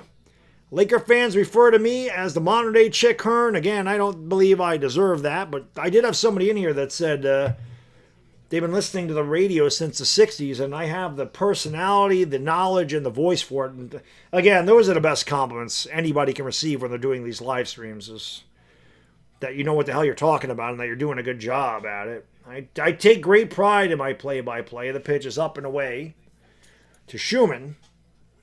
And the count is 1-0. Bottom of the lineup for the Yankees, Schumann, Caballero, and Ali Sanchez. Christopher Sanchez is back out there for inning number 6. I would imagine he's going batter to batter at this point. Away, 2-0. again, Sanchez really struggled with his control in the last inning, and he committed a costly error as he threw it away at first base, allowing Ali Sanchez to score the Yankees' first run. Inside, called a strike. It did hit the corner, so a good non-challenge there by Ali. And I'm sorry, by Schumann, and the count is 2-1. Yeah, LeBron going to the Sixers. Pitch, rip. Oh, nice backhanded play by Turner from the outfield grass. Strong throw, got him. Beautiful play by Trey. And there's one away here in the Yankees' sixth. Yeah, I knew I was going to hurt a lot of freaking 76ers fans in my video. Again, people get so butthurt when you tell them the truth. How many 76ers fans do you think watched 700 Laker games over the last 8 seasons like I did? Right? And there's a line drive right at, so 2 hard hit balls right to Turner, 2 quick outs here. Caballero was swinging the pitch so fast, we were looking at the replay, 2 away. But seriously, man, I think I'm qualified to give my opinion as to why I don't think the 76ers are going to win the title with LeBron James. They didn't want to hear it. They just know the name. They didn't watch him play. I know LeBron James's game as well as anybody that watches basketball, without question. James, thank you, man. I appreciate you supporting the channel, brother. Really, really. You do a great job, Bad Dog. Happy birthday tomorrow. Thank you. There's another hard hit ball. This one's a base hit by Ali Sanchez. Thank you, brother. Really, really, my man. Appreciate the birthday wishes. Then I'll bring up Paul Goldschmidt. Actually surprised Sanchez is going to face Goldie.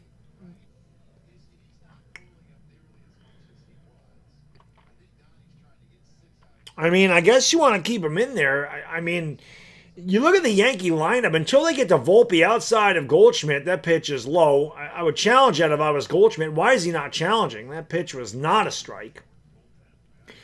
0-1, but Rice is a lefty. You don't want to bring in a righty to face a lefty. You don't want to turn Rosario to the left side of the plate, and you don't want to turn Dominguez to the left side of the plate. They're both better hitters from that side.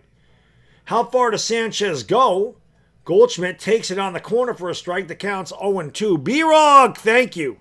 He says, if you have, for being a member 28 months, if you have eyes, you're qualified. I agree. But what I'm saying is, how many Sixers fans watched all those LeBron James games like I did the last 8 years?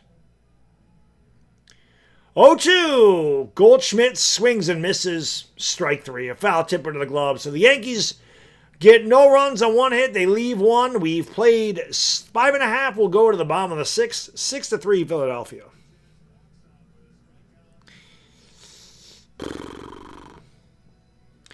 Still, I mean, do you bring... look at the Yankee lineup. Next inning, you have Rice, Rosario, and Jason Dominguez. The Phillies had a righty warming up in the pen. Why would you bring in a righty? You got to bring in a lefty if you're Mattingly, don't you?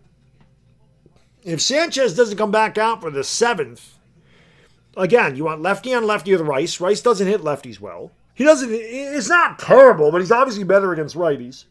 And both Rosario and Dominguez are much better from the left side of the plate than they are from the right side of the plate. Yeah, Jack, I don't know why you didn't challenge that. That one was a ball. 76ers are going to be good. I'm not saying the Sixers are going to miss the playoffs and be a bust. I'm not saying that at all. What I'm saying is I don't think the Sixers are... I don't think they're as good as the Knicks. I don't think they're as good as the Pistons. I certainly don't think they're as good as the Spurs or Thunder at all. I don't think they're there. They can come out of the East, though. Don't get me wrong. I'm not saying that there's no way they could beat the Knicks in 7 or the Pistons in a 7-game series. They could. But I don't think the Sixers are beating one of those teams out of the West. I don't think that's happening. But again, at the end of that video, I have bad takes. I mean, I could be wrong. When you make 3,000 some odd videos like I have, you're going to be wrong. I don't care if I'm wrong, but people are like, are you going to apologize if you're wrong? No. But if I'm right, you're going to come back to me and go, oh, you were right, Bad Dog? Nobody does that. Everybody just looks for your bad takes. They just look to say, oh, you were wrong. But they'll never come back and admit you were right. People don't, again, people are soft. And they can't admit that they're wrong. I can because I don't care. I'm on YouTube, man. Like I said, I made over 3,000 videos. I give my opinion. I'm not going to be right all the time. Stephen Travels, thank you, man. I appreciate you supporting the channel, brother. Really, my man. Thank you for being a friend. He says, happy birthday tomorrow. I wish you would create more video content. I'm much more of a video watcher than watch streams. Don't worry, Stephen. I'm going to get back to making videos, brother. There's just not much to talk about right now. You know what I mean? It's hard to force content, but now that Giants training camp is going to start on Tuesday, I'll probably be having a lot more Giants videos on, you know, reporting on kind of what the hell happened in training camp and give my opinion on that stuff. So we're going to start having a lot more videos now, brother, as we get into football season. With baseball, it's hard to do a video like after every game. You know what I mean? There's so many games.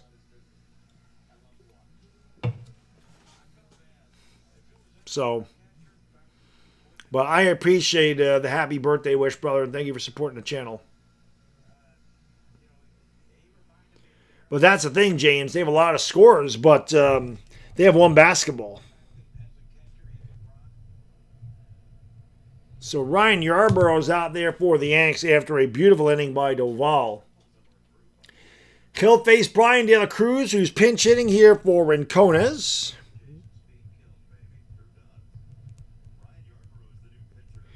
Justin Crawford and Trey Turner. That pitch is grounded to short.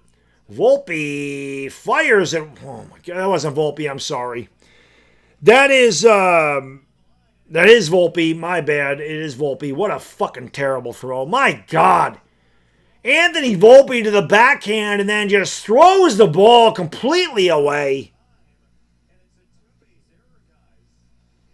I mean, my God, man. Where is this going? That ball was so far away from Goldschmidt. He left the bag and he still couldn't get there.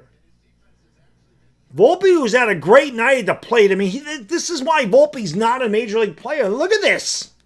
That's not a routine play for a shortstop, but an average to above average shortstop makes that play. He certainly doesn't make an error like that. There's a beautiful bunt. And again, the Yankees fuck it up as Goldschmidt can't field a low throw. Oh, my God. The defenses in this series are awful.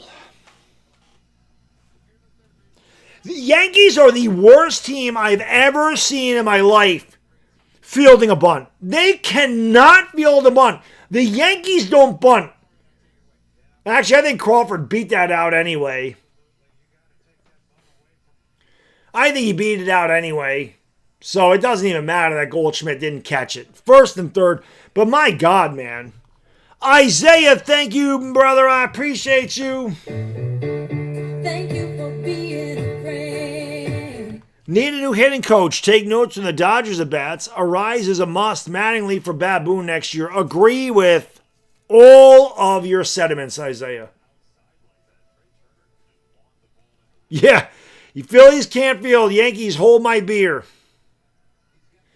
So here's Trey Turner. The Phillies again with a threat. I mean, how many times can the Yankees wiggle off the hook? They can't. There's a base hit to left field, and it's 7-3.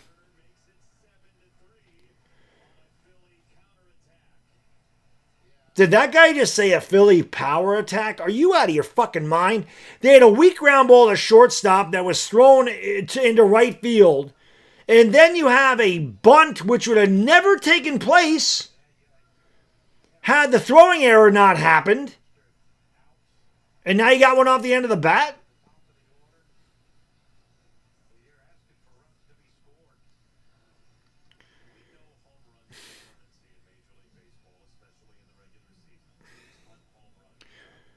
So Yarbrough, really no fault of Yarbrough here. His defense has let him down. Here's Bryce Harper. Takes a slider for a strike. The count is 0-1. So the Phillies with a run in here in the bottom of the sixth and runs at first and second.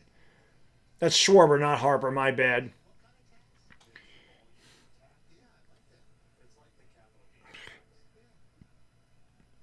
Conrad, that's what I'm saying, man. They throw back to second, they almost threw it away. That's what I'm saying. I feel like the Sixers were just a better team when they got Jaylen Brown. Like I said, all these Sixers fans, we have the best starting five in the league. Okay, but those guys aren't going to have their average. Maxi's not going to average 28. Brown's not going to average 29. And Embiid's not going to average 26. And LeBron's not going to average 21. You're not going to have those four guys averaging 110 points. There's one basketball. Only one of them can score each trip down the floor. It is a horrible fielding lineup today. And remember Max Schumann's inept dive. Fouled away 1 and 2. B-Rog, thank you, brother. I appreciate you, my man. Brilly. Thank you for being a friend. I love Arise. I wish the Padres didn't let him go. So many games you have covered from and in Philly. I feel sorry for you, buddy. I know, man. 2 and 2, the pitch is low. Yeah, the Yankees need a guy like Arise in the worst way. Don't worry, though, man. Boone will tell you that Anthony Volpe's elite. Embiid will be trash for the playoffs. Let's see if Embiid can even stay healthy, you know?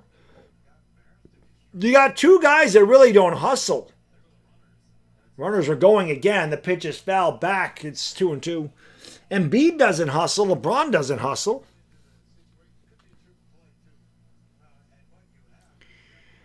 Again, I think the Sixers are going to win 48 to 53 games. I think they'll be there. I think they'll be third or fourth seed in the East. But I don't think they're coming out of the East. Maxey is a beast, but I mean, Maxey was a beast on a team where he was the primary scorer. There's another base hit, and the Phillies are going to have him. Well, they're probably going to score here. Nope, they hold him up. So the Phillies, with the bases loaded and nobody out, ready to break this one open.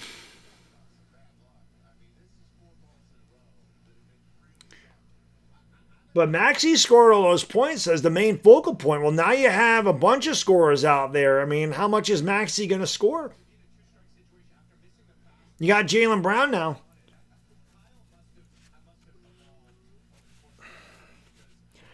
People sitting there saying the Lakers didn't have a good roster with LeBron James. I mean, I don't know what the hell they were looking at when Anthony Davis was there. They had a damn good roster. Pitch is inside to Bryce, and the count is 1-0. People sitting there telling me, one guy saying LeBron's won everywhere he's went. LeBron's been in the league 22 years. He won 4 titles, man. Don't act like he goes somewhere and they automatically win. He's also not 30 years old anymore. 2-0. Well, McFly, that's what I said. I said Philly fans are going to draw weary of how many times LeBron misses a shot on one end, complains to the official, and then allows his team to play 4-on-5 on the other side of the court. Because he does that a lot. 3-0 to Bryce. Nowhere to put him.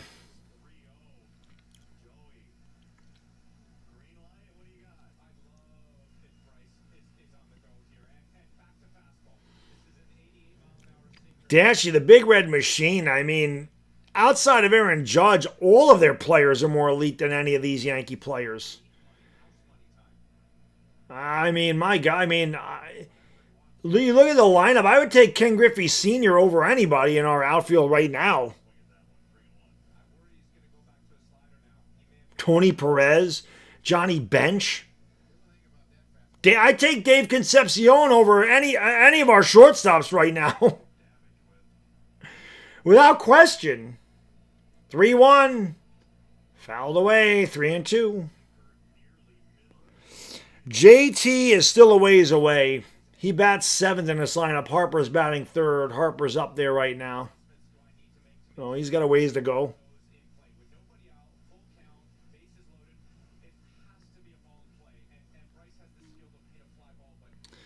They'll only have Bronny on the court and they play Philly if they're up or down by 20 points, like a minute to go.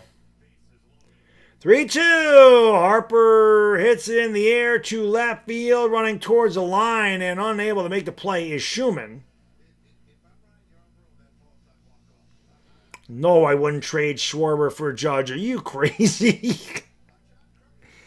Hell fucking no. I wouldn't trade anybody for Aaron Judge. Hell no. I'm saying, yeah, why didn't Schumann die for that one?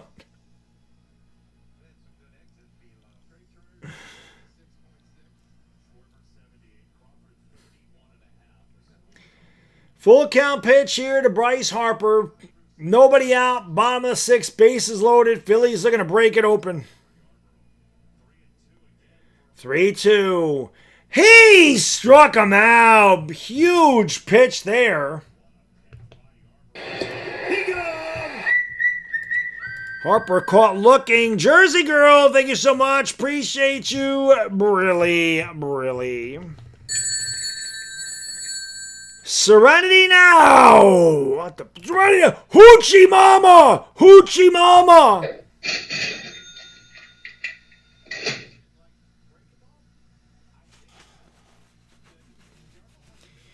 I wouldn't trade Clay Holmes for Mark Holmes.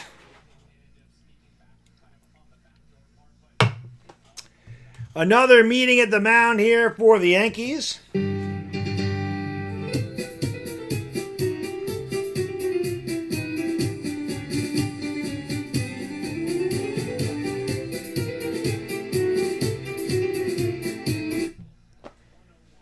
Here comes Brandon Marsh. Phillies have him loaded with one out here. The Yankees, yeah, I love Seinfeld too. I'm an idiot savant when it comes to Seinfeld. I'm just an idiot when it comes to everything else. But when it comes to Seinfeld, man, I know my shit. It's my favorite show of all time, and I've watched them all hundreds of times. Low 1-0. Phillies trying to break it open. Yankees trying to hold it here. Still within reach at 7-3, but they got to try to wiggle their way out of a jam again. There's Baboon chewing on a gum like an idiot that he is. Here's bubble gum for brains. Swung on it, missed. Isaiah! I didn't know you were from Dan Under. Thank you for watching from Dan Under. I appreciate that. Isaiah, do me a favor, brother. Give me a hell yeah. I'll get to this in 1 second. The 1-1 pitch. 2-1. When kids being taught about launch angles and barreling the ball, no wonder batting averages are down league wide. Pitchers trying to max out their velo while blowing UCLs. All facts, brother. Good work, Bad Dog. Isaiah, thank you, brother. I appreciate you. Thank you so much. Griffey Sr. in 2026 is still better. I agree. 2-1. Crushed foul. 2-2. That's true, Jack. Marsh, a 298 hitter with the bases loaded. That's like a combined average of 3 Yankees.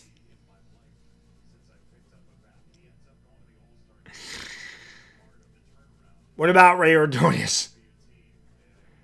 Ray Ordonez, gotta remember him. 2-2. Good job by Marsh to fight that off. Count remains 2-2.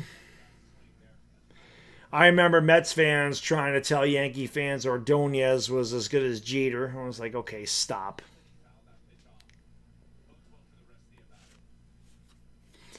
It'll be a 2-2. Ray Ordonez wasn't even as good as Alex Gonzalez. Swung and a miss. Strike three. He pulled the string on him, and Marsh was way out in front. So big back-to-back strikeouts here by Ryan Yarbrough.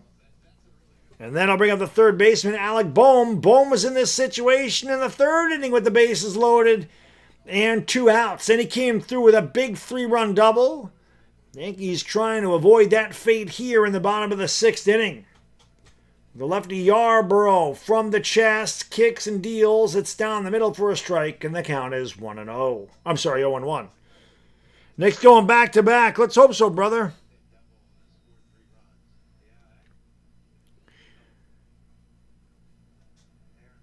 It'll be an 0-1. The pitch. Why, he hit him. Come on, man.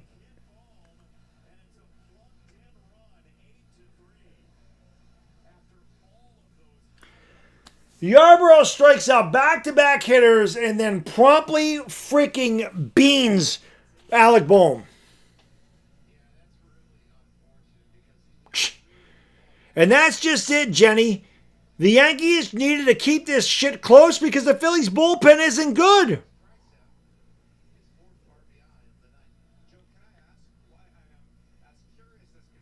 Come on. Yankees score as many runs.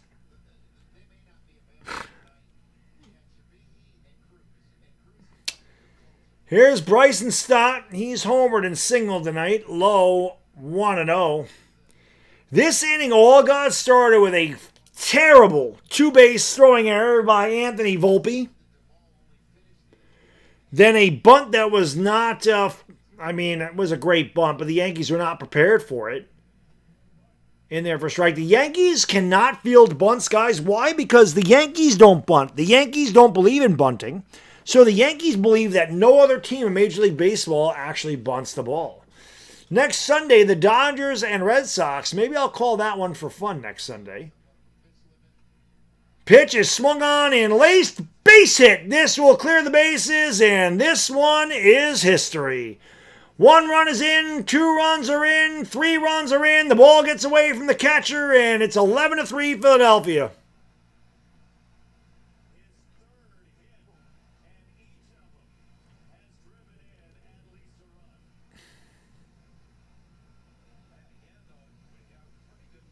Jesus Christ. This inning all started because of Anthony Volpe. And Anthony Volpe's had a really good night tonight at the plate. But these errors, it was only a matter of time, man. You can only get out of so many jams before you get burned. I mean, the Yankees have been working out of these freaking bases loaded jams, second and third with 1 out jam, all night. You can't keep playing like that. 5 runs given up here in the bottom of the 6th. Whoever that was, I hope that you put money on the over 9 because I told you that was going to happen.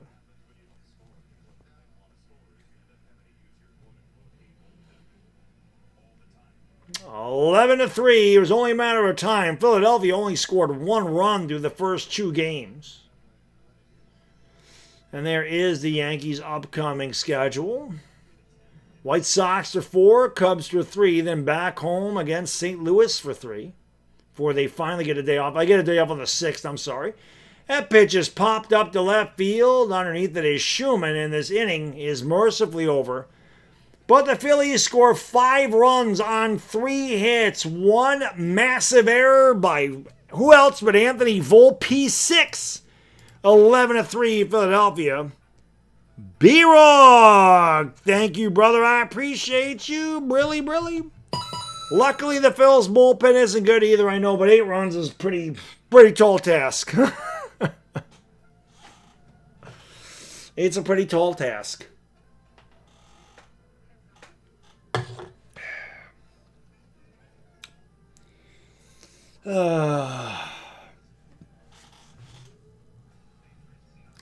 That's exactly it, Jack. Give a team 5 outs, you might have a problem. Then we do that a lot. Both teams tonight, man, not giving you many defensive. Not really going to show this as a tutorial on how to field. Toasty, thank you, man. I appreciate you, brother. Yarbrough, get ready to pump gas in Jersey, buddy. That's one of my favorites from Mickey and Rocky. The guy ought to be pumping gas in Jersey. By the way, that's a dono train, baby. Shout out to the chat for the dono train.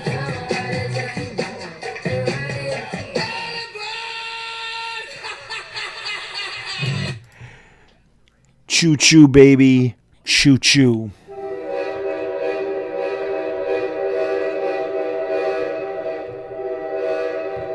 What am I drinking? I grabbed the Moosehead, eh? I have a lot of different beers in my refrigerator from that party I had 2 weeks ago for my birthday. Big beer. Lot of freaking beer. I threw up on July 11th. I drank too much. We went around the world 10 beers in 3 hours like an idiot. I'm 51 years old. I should know better, but I don't. Hammer! What up? I can't believe I turned 51 years old tomorrow. That is ridiculous. Hammer, what up? I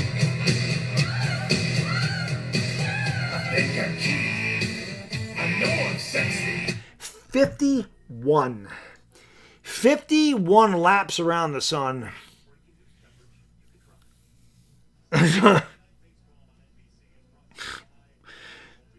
Miller High Life. That was my dad's beer. Not qualified to play Major League or pump gas. Well, I mean, if it was Volpe pumping gas, he would miss the tank. You know that. Yeah, well, that was the Aaron Hicks special. There's a deep fly ball. It's gone! Bar Felicia! That is Big Ben Rice! Let's go. See, too bad. Too bad. You can put it on the board. Yes. Yes.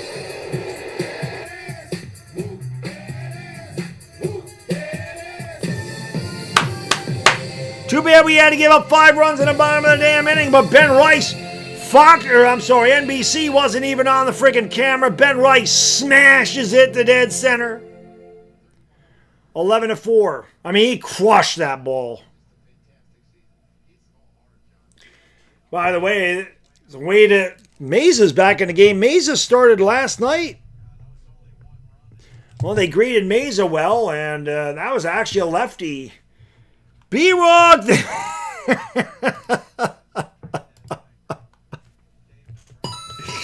You're right. He says he misses the toilet bowl. He does. No doubt he'd piss on the floor, bro. Here's the pitch to Rosario. He fouls it back. The count's 1-2. See, if we didn't give up any damn runs, it'd be 6-4 right now. And you're right in the game. Boy, Ben Rice smoked that ball.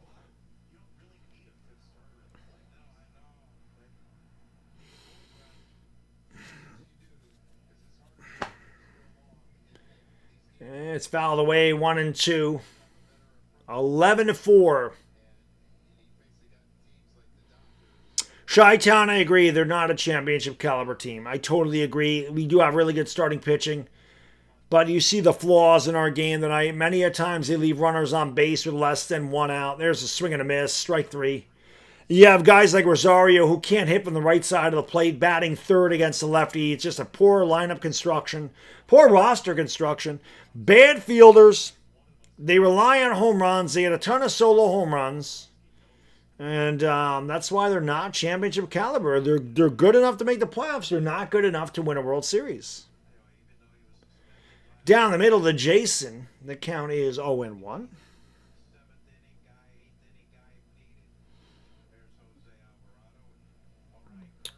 I'll be honest, Jack. I mean, the pitch is upstairs. Doval pitched really well. He struck out the side. I mean, he did his job. And I can't kill Yarbrough. That inning went off the rails because Volpe had he threw that terrible, a terrible throw. And they put a runner on second with nobody out. And then, obviously, they would not have bunted if he wasn't there. And it just set him up. They had first and third with nobody out. But if Volpe doesn't make that error, might be a totally different inning. I mean, Yarbrough couldn't put out the fire. That was the problem. But it wasn't his fault the way that got started off. He made the pitches. 1-2 to Dominguez. Low, 2-2. They'll make the playoffs, but they will have a quick exit as usual. They get in there, they'll be eliminated in the ALDS or the wild card. Pitch. Bat is shattered. Weak ground ball to third. Dominguez is out, 2 away.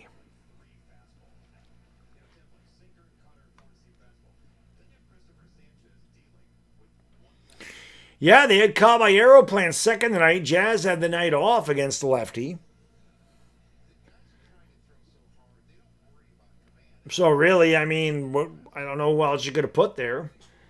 Here is Volpe. Again, Volpe's had a great night at the plate. He's got a couple doubles and a walk, but that 2-base error really opened up the floodgates there for the Phillies in their half of the 6th and made a 6-3 game an 11-3 game.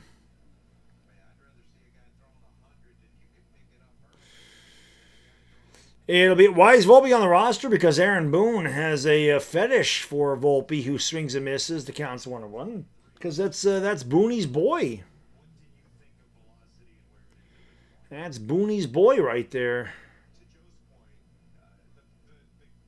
1-1. Low 2-1.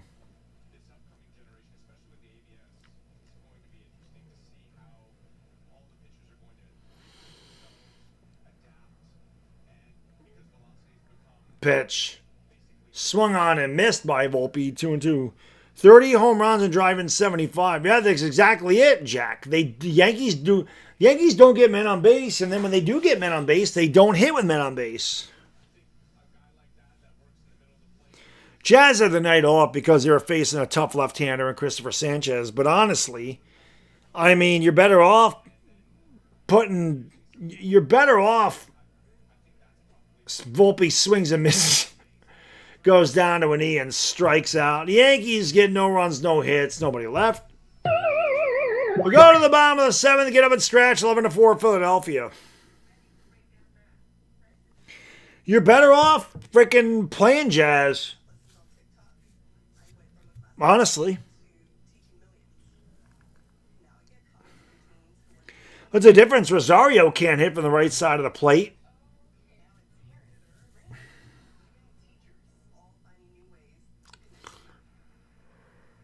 Oh, it was only a matter of time.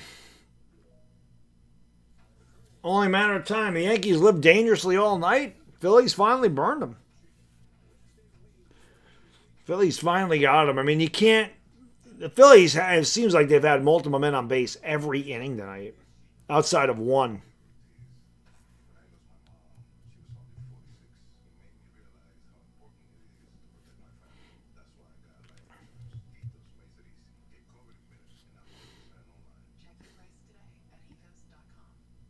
Yeah, Volpe has no arm. Volpe does not have the arm strength to play shortstop. That's the problem. There's David Ortiz, another guy that doesn't belong in the Hall of Fame. If you're going to put him in the Hall of Fame, all PED users should be in the Hall of Fame. Somehow he gets special treatment when the other guys don't get in when they were way better than Ortiz. Barry Bonds was 10 times the player David Ortiz was, as was Alex Rodriguez. Neither one of them are in the Hall of Fame. Makes no sense, but it's because the media don't like him. That's the only reason. That's the only reason. They all kiss David Ortiz's ass. They put him in the Hall of Fame. They don't put Bonds or A-Rod in there because the media don't like him. It's such bullshit. Those guys are so much better than David Ortiz. It's not even close. And Roger Clemens also belongs in the Hall of Fame too, man. Those three guys should be in without question. Without question. Bud Selig knew what was going on. He didn't care. Because the MLB was making money because everybody tuned in to see them hit 500-foot blasts. Everybody tuned in for that. He didn't care. Then he was leaving. He's like, I got to clean up the game now. I'm going to do something about it now that I'm leaving. I'm going to look like I'm a saint. And I'm going to make examples of guys like Alex Rodriguez. It was a joke. It was a joke. Absolute joke. Yep, Beltran, who cheated with Houston. He's in the Hall of Fame. But, yep, let's not put the greatest players during that era in the Hall of Fame. Brilliant job by Major League Baseball. So stupid. Schilling's not... I don't think Schilling's a Hall of Famer anyway, if I'm being completely honest. I never thought he was. Schilling's not in there because of his political view, I guess. Or I don't know. Baseball is politics anyway. It's all politics. I don't think Schilling's a Hall of Famer, though. But there's a lot of guys in the Hall of Fame. And you heard Bob Costas say there's a bunch of players in the Hall of Fame that were never as close to as good as Don Mattingly was. And Don Mattingly's not in the Hall of Fame. There's a bunch of players that don't belong in there. Jack Morris is not a Hall of Famer at all. It's not the Hall of Very Good. It's supposed to be the Hall of Fame. Jack Morris is not a Hall of Famer. Alan Trammell is not a Hall of Famer. Sorry, not Hall of Famers. Andrew Jones, in my opinion, had a very low batting average. But Andrew Jones is one of only 3 players that have 10 gold gloves and hit over 400 home runs. Willie Mays and Ken Griffey Jr. are the other ones. So that's pretty select company. I mean, not that he was as good as either one of those guys. Those guys were insane. Scott Rowland, not a Hall of Famer. Agree. There's a lot of them that are not Hall of Famers that are in there. That pitch is blooped into center field. Another base hit for Philadelphia. I mean, Sutton won 300 games. I mean, 300 games. I mean, that was always the mark. If you hit 500 homers, if you won 300 games, you're in the Hall of Fame. There's something to be said for guys that can last that long to win 300 games. Phil Niekro is probably the other one you're thinking of. I mean, if you're talking about weak 300 game winners, Sutton's one. Niekro's one. I don't believe Bruce Sutter should be in the Hall of Fame. I don't think he's a Hall of Fame pitcher. I just don't feel like those guys are Hall of Famers. Pitch is swung and hit on the air to left. And Schumann doesn't even need to move. There is one away. Yarborough's out, Jersey Girl, because the Yankees are just trying to save arms in a game that's over.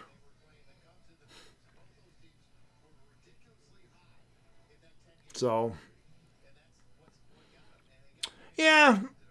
But again, I mean, you got to average what? Still got to average 13 wins to get there. And he won 324 games. This should be 2. Flip the second one on to first double play. So the Yankees get out of it. Philadelphia, no runs, 1 hit, nobody left. A quick 7th will go to the top of the 8th. Philadelphia in command. Yeah, hit the like and subscribe. Let's go. I think Kenny Lofton's in the Hall of Fame, but he's not a Hall of Famer. He's not a Hall of Famer. There's other guys in there that I don't think are Hall of Famers that I can't think off the top of my head, but Gary Carter. I don't really think Gary Carter's a Hall of Famer. Like, why is Gary Carter in the Hall of Fame and Jorge Posada not? Posada has a higher career average.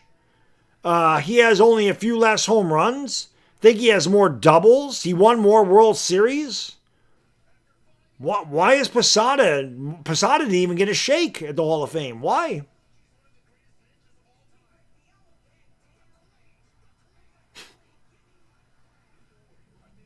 I mean, how is Gary Carter in the Hall of Fame, but Jorge's not? Yeah, I mean, listen, Roberto Alomar is one of the best second basemen ever. He was a dick, and I remember him spitting in the umpire's face, but Alomar is definitely a Hall of Famer. I'm not going to argue that. Roberto Alomar is Hall of Fame caliber. Omar Vizquel's not a Hall of Famer. I'm not putting a guy in because they field the ball well. Ozzie Smith gets in because Ozzie Smith is probably the greatest fielding shortstop of all time, and he stole almost 700 bases, and he had 2,500 hits at a time when a shortstop was not an offensive position. So Ozzie Smith's a Hall of Famer, in my opinion. Yo, Bobby! What up, brother? Thank you for being a friend. My man, Bobby, I haven't seen you in forever. I hope you're well. Officially a married man. That's all over, bro. Nice knowing you.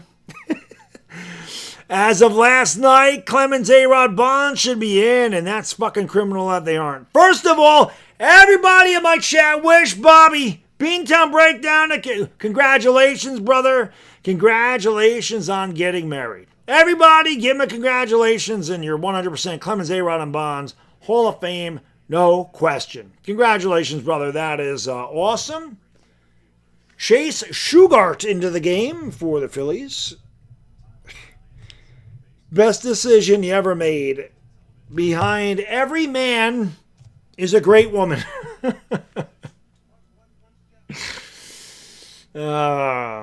Congratulations, buddy. That is awesome. Here's Trent Grisham.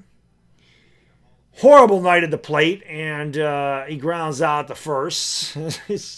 He sucks. Trent Grisham is... You know what Trent Grisham is?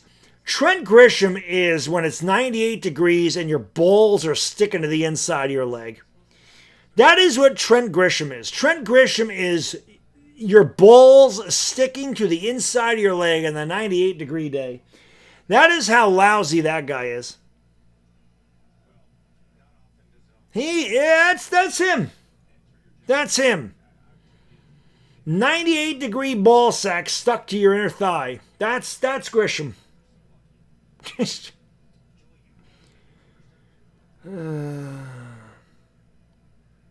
Girardi caught Cones. Girardi caught David Cones.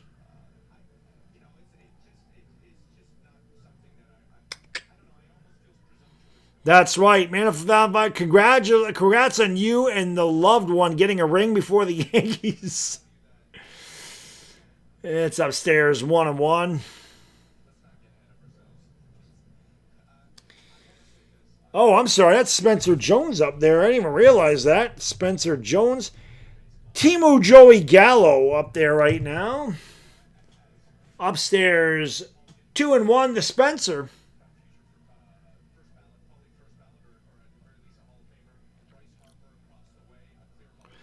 Jazz didn't play tonight, David, because they were facing a tough left-handed pitcher. Not that Ahmed Rosario is any better from the right side against a lefty. Shugart throws it way outside, 3-1. You know you can't even be close to the plate when Jones doesn't chase. But that's why Jazz didn't play tonight.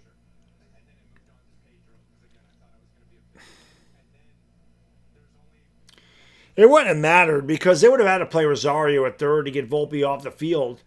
There's the Spencer Jones we know and love. Swing and a miss. Trey Turner for Jazz. Any day, Vince. Any day. I will do that any day. 3-2. Wow. Good job by Spencer Jones drawing a walk, and it hits the umpire's ankle. And Jones, again, the poor man's Joey Gallo. You know, Gallo walked, struck out, or hit a home run. That's Spencer Jones. I'm talking about defense, too. Jazz sucks at playing defense.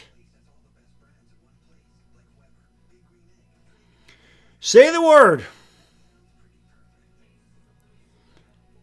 Here's Caballero against Shugart with one out.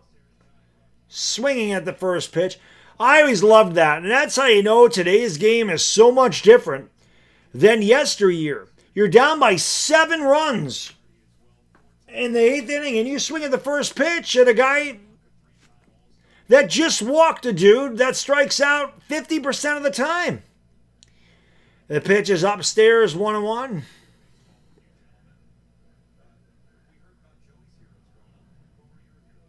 Well, I told you, David, because where are you going to play Volpe? He can't play third. He can't play third. So if Jazz doesn't play, I mean, you'd have to play Rosario, and Volpe would not have been in the lineup. I mean, that again.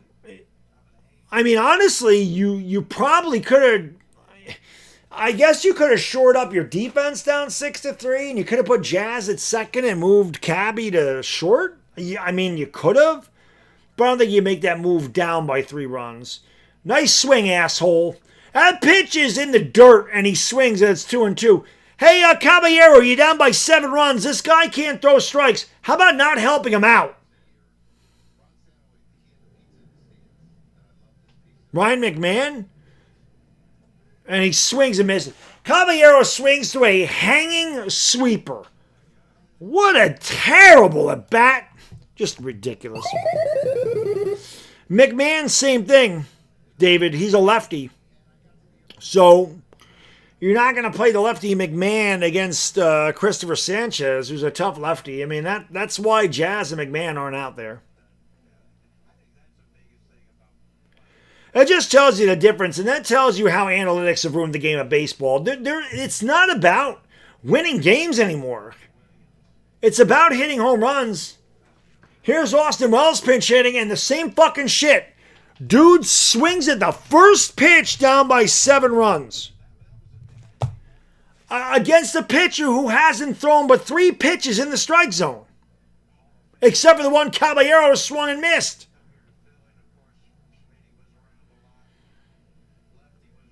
Just way different. The fundamentals of baseball are out the window, especially with the Yankees. Low and outside.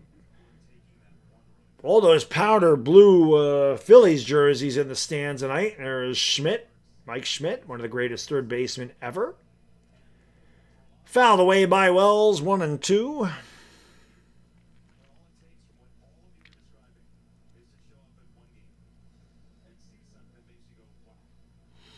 See, I don't think David Cohn's a Hall of Famer. I think David Cohn is a very good pitcher, but I don't think he's a Hall of Fame pitcher. And I love Coney. Not a Hall of Fame pitcher. To me, when you're a Hall of Famer, you need to be elite. And Cohn was really good. Very good. Great even. But elite, I don't know if he was ever elite. He had a couple of elite years. But I can't put Cohn in the Hall of Fame. Fouled away. Count remains 1-2. Yeah, Mike Schmidt was a beast.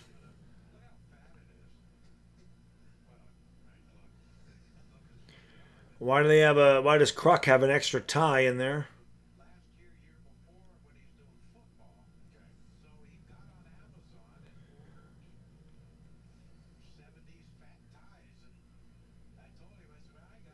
It's 11-4 Philadelphia in the top of the 8th.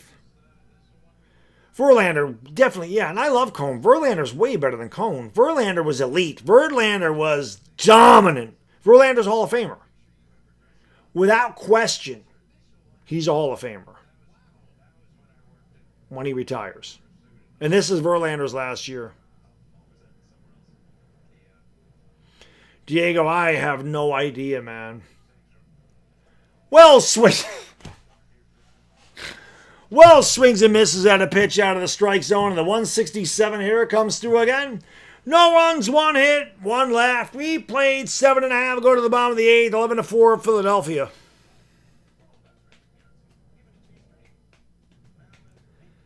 And Philadelphia is worth $50. Halladay, that's a tough one. I love Roy Halladay.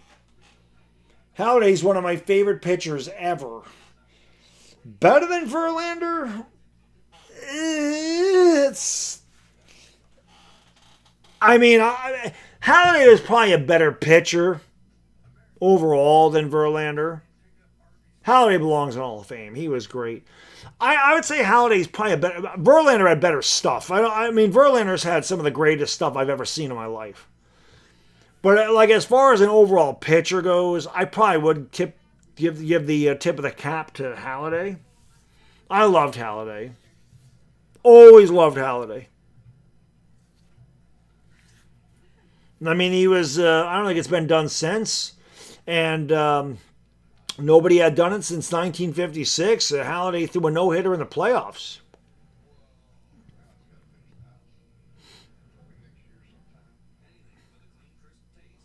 Wells is Timu Matt Noakes. Don't insult Matt Noakes like that. Andy Pettit's not in the Hall of Fame because he used HGH. So, and to me, and again, I love Andy. Love him. I always love Pettit. One of my favorite Yankees ever. But Pettit, with that admission of using that, was not good enough, in my opinion, to be Hall of Famer. Like I said, if you were going to take that shit and everybody was using it, you had to be top of the top. Clemens, Bonds, A-Rod. Nobody was better than those guys. Nobody. Nobody was better than those three. If you're going to put, if you're not going to put any, the 3 people that, and I don't know that Bonds ever actually technically got caught using PEDs, but those 3 guys, I don't give a damn what they used. They're all Hall of Famers before they used. Every one of them was the best at their position. Every one of them.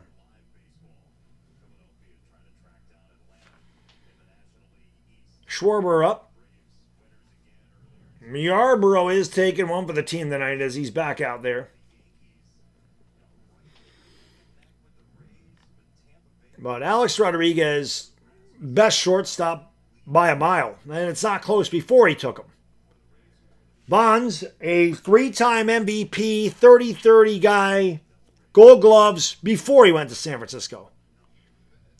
Bonds started taking PEDs, became Babe Ruth. I mean, let's be honest. I've never seen a more dominant hitter in my life than Barry Bonds. I don't know that anybody has seen a more dominant hitter in their lifetime than Barry Bonds. Nobody hit like that guy. The guy hit 372 one year. He hit like 46 home runs and he walked like 250 times. It's insane what Bonds did. He had an on-base percentage of over 600 one year.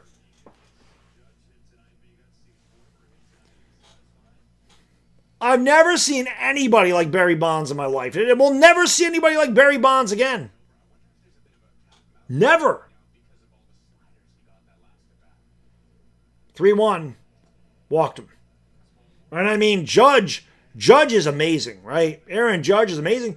But Judge strikes out 150 times a year, 170 times a year. Bonds struck out like 40 times a year. Oh, Jeff Kent. Yeah, Jeff Kent's not a Hall of Famer. That's another guy that doesn't belong in Hall of Fame. Jeff Kent's not a Hall of Fame player.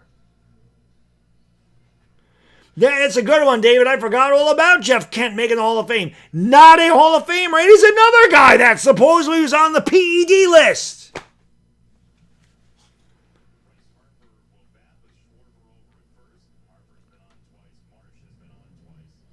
You liked him better than Bonds. I'm sure a lot of people did. People didn't like Bonds. And as great as Griffey was, he could not hold a candle to Barry Bonds. No way. Bonds was insanity. Bonds put up video game numbers every year. Like I said, you'll never see that again, ever. You couldn't get Barry Bonds out, ever. That guy was so locked in from like 1998 through 2003. You couldn't get Barry Bonds out. It was stupid. Maybe not 98, probably 99. 98 he had a great year too, but nobody noticed because of McGuire and Sosa. Pitch. Grounded to first, foul ball.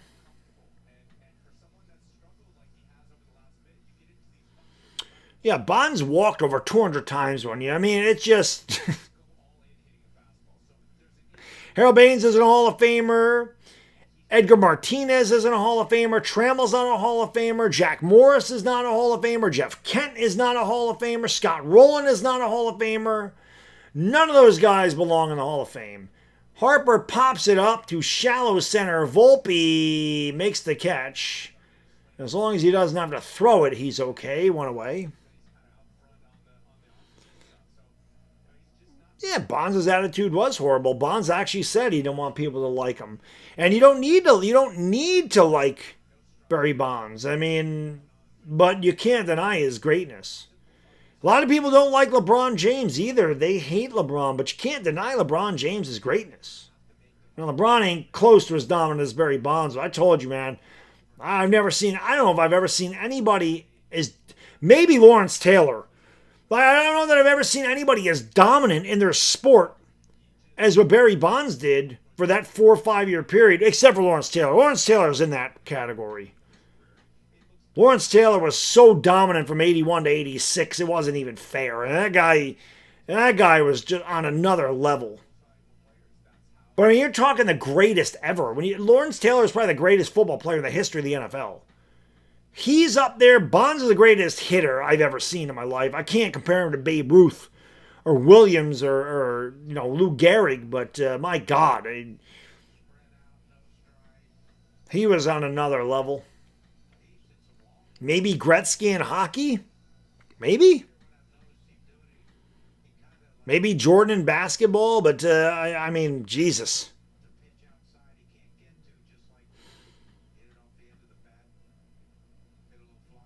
No, that's what I'm saying. Bonds, A-Rod, and Clemens did not need it. That was a strike called a ball, so there's a walk. Bonds, Clement, and A-Rod, they didn't need him. They were Hall of Famers already.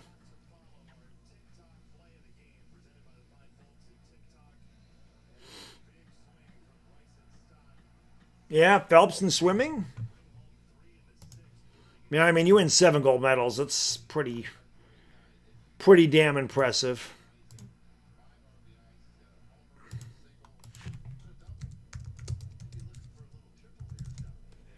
There's a ground ball to Volpe. Pitch to second on the first double play. Yankees turn it 6-4-3. That'll end the 8th inning. The Phillies get no runs on 1 hit. They leave 1. We've played 8. Go to the top of the 9th. It's all Phillies. Dude, listen to this. Listen to this shit for Barry Bonds. Barry Bonds' career OPS is 1,051. Before the steroids, Barry Bonds led the league in on-base percentage 4 times. Okay? He won 3 MVPs. He won 5 Gold Gloves. This is all before 96. And he really didn't start taking the crap until 2000, right? 99, he only played a handful of games. He had 34 home runs. 2001, Bonds hit 328 with 73 homers. He walked 177 times. He had an OPS of 1.379, a slugging percentage of 863, and an on-base percentage of 515.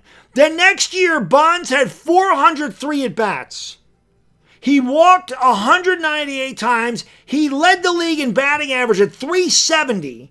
He had 46 home runs and 110 runs driven in 400 at-bats. The guy was driving in more than a run. He was driving in a run less than every 4 at-bats.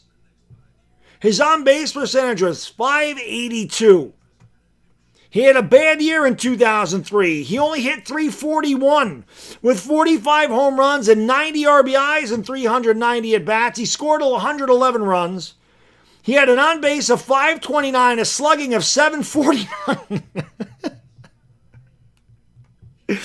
In 2004, Bonds walked 232 times, had 373 at-bats, 45 home runs, and 101 RBIs in 373 at-bats. He scored 129 runs. His on-base was 609. He led the league in average at 362. His OPS was 1.422.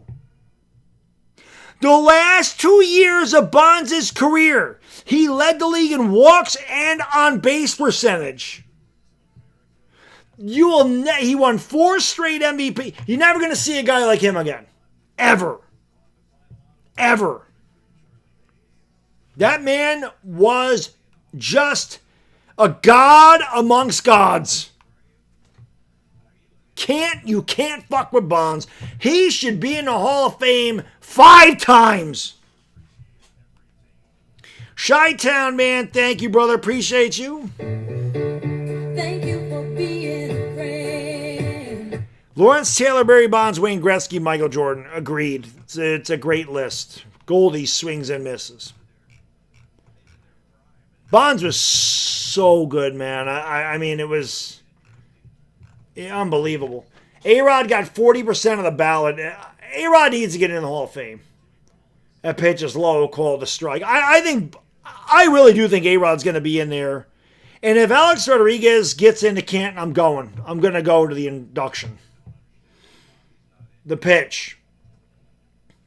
That one was a strike, called a ball, 2-2. Chi-Town, thank you again, brother. Thank you for being a friend. Appreciate you. He says, love this stream. Not only you get the play-by-play, but sports real talk. Thanks, Baddog. Thank you, buddy. I appreciate that. Yeah, man. Like I said, the game's kind of over, so we're not really calling much of the game anymore because it's kind of been in the air fryer for a while. But that's what somebody said. And again, my idol is Vin Scully. Swung and a miss by Goldschmidt. He's down on strikes, one away. So Vin Scully was always a guy in the booth by himself, and he would give you the play-by-play, and he would tell you stories and talk about the history of baseball. And again, I mean, I'll never be Vin Scully, but he's my idol, so I model my play-by-play and the way I do these live streams after him. And talk about the greatest to ever do it. Vin Scully is the greatest to ever do it. Without question. In my opinion. He is the greatest to ever do it.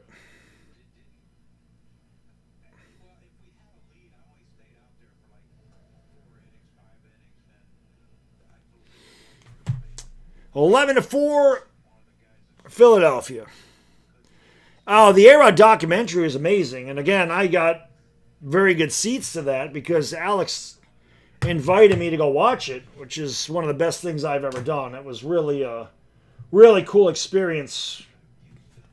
My ticket right there. I don't know where my other ticket is. My wife and I went down there. The SGA Theater, the Screen Guild, DJ Theater, sorry, Directors Guild Association, whatever that was. But we went and saw it. And it was awesome, and I still have my wristband from the after party. That was at the Ascent Lounge, but that was really cool. And the funny thing is, I told Alex at first, I'm like, I got to work, and my wife's like, you better DM him back and tell him we're going.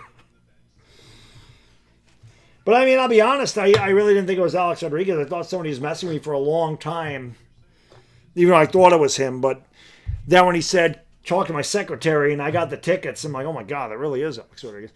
Pitch is swung into the air to left. Nice. Oh, he could not make the catch. Marsh couldn't get it. Rice is on at second with a double. So Ben with a good night. I don't believe McGuire's a Hall of Famer. I think McGuire was on his way out before steroids. Sosa... Sosa's tough for me. McGuire was one-dimensional. He couldn't run. He couldn't field. He didn't hit for average. Sosa was a five-tool player. Like that's tough. If they ever put Sosa in the Hall of Fame, which they wouldn't, but if they did, I wouldn't have a problem with Sosa being a Hall of Famer. McGuire is not a Hall of Famer, in my opinion. I don't think McGuire's a Hall of Fame caliber player. Too one-dimensional. Palmeiro's another... it's another tough one because I think Palmeiro was a good enough... I don't think Palmeiro needed him, but I don't think Palmeiro was a Hall of Fame player before he took him. See, to me, Clemens, Bonds, and A-Rod were already cemented in Cooperstown without the use of performance-enhancing drugs. That's why I say they should be in. Fouled off there by Ryan McMahon's in there now. You know what I mean? And that's the thing. I feel like those guys are already locks before performance-enhancing drugs. So them using them after and just getting better, and they were just doing what everybody else did, I don't know. Sosa's a tough one for me, but like I said, Bonds, Clemens, and A-Rod all belong. All belong. Every one of them. 1-2. McMahon strikes out. What else is new? Oh, 98 was great, man of 1,005 holds. Listen, that's one of the best eras in the history of baseball. The steroid era was absolutely the pinnacle of Major League Baseball in my lifetime. I love the 80s. I think 80s baseball was great. I love that. I have great memories, fond memories of going to the ballpark. I love so many of those players from the 1980s. Ryan Sandberg was one of my... I played second base because of Ryan Sandberg. I loved Ryan Sandberg. And there was so many great players, and I loved the way the game was played in the 80s. Swung and a miss by Dominguez. But that 90s, you're talking about the Yankees winning World Series, the Yankees-Red Sox rivalry. You're talking about the home run chase. You're talking about guys hitting 50 home runs and driving in 150 runs and hitting 340. I mean, it was peak baseball. I'd say 97 through 2003, peak Major League Baseball. I just loved it, man. And I think today's game is very watered down because there's so many strikeouts. And there's another one right on cue. So Yankees strike out in the ninth, and that is the end of the game. So the Phillies are able to salvage one game of the 3-game series. I will say this, if you're the Yankees, your job is to win series. They were not able to win the series against the Dodgers, but they do get a series here against Philadelphia. The Yankees are 3-3 since the break, but the Yankees do lose a game to Tampa Bay tonight. They lose by the final score of 11-4. Thank you guys and girls for being here. Appreciate all your support. Thank you for all the likes. Hopefully we got some new subscribers. I plan on doing the Yankees White Sox on Wednesday, so if you're new and you enjoyed this stream, hopefully you guys and girls come back for Wednesday night. Probably do a video at some point about I'll do a Giants training camp video on Tuesday. They go back on Tuesday, so we will start having more videos without question. Richie MC, that is complete bullshit. I will not be covering the Sixers at all. I do not cover LeBron James. I cover the Lakers. I've already started covering the Lakers. My calling the Lakers has nothing to do with LeBron James and everything to do with the fact they play on the West Coast. If I was going to call East Coast games, they would be Knicks games. Why would I call the Sixers? So, no, I'm not calling. And I had tons of Laker fans ask me that last year because we all knew, every Laker fan and myself knew that LeBron was leaving. And they said, you gonna follow LeBron or you gonna do Lakers? I said, I'm staying with the Lakers. I don't care where LeBron ends up going. So, will not be Sixer dog. Will not be calling Sixers games. Make steroids great again. I mean, I have no ill will towards LeBron. I don't really care, but I'm not calling those games. I'll tell you what, though, I don't even know if I'll be honest, even if they brought back the steroids, I don't think these hitters can make contact. This has nothing to do with, like, them being strong. They don't make contact. In the 90s, these players made contact with a baseball.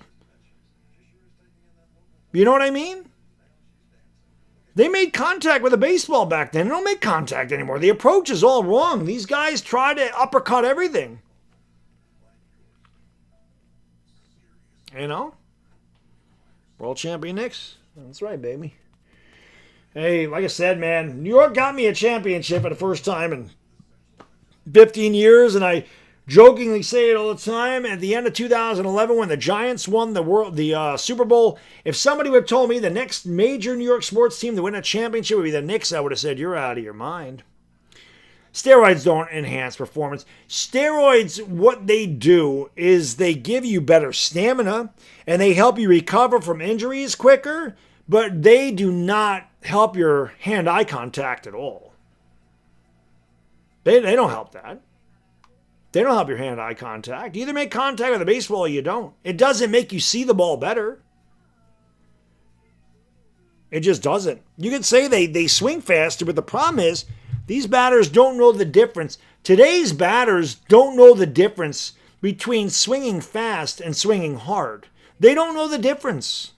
Swinging hard, you're not going to make a contact with a baseball. Swinging fast, you're going to make solid contact with a baseball. But they don't know the difference. They don't know the difference. Yeah, pitchers throw harder now. That doesn't matter. Nolan Ryan threw 102 miles an hour. People could hit the ball off Nolan Ryan. I mean, Randy Johnson threw 100 miles an hour. Randy Johnson was an anomaly. I mean, he was ridiculous. But do you think Tony Gwynn cared if a guy threw 100 miles an hour? That's right, Chi-Town. If you have no skill, steroids won't help. Yes, I agree with you. I misunderstood what you said. You're exactly right. You're exactly right.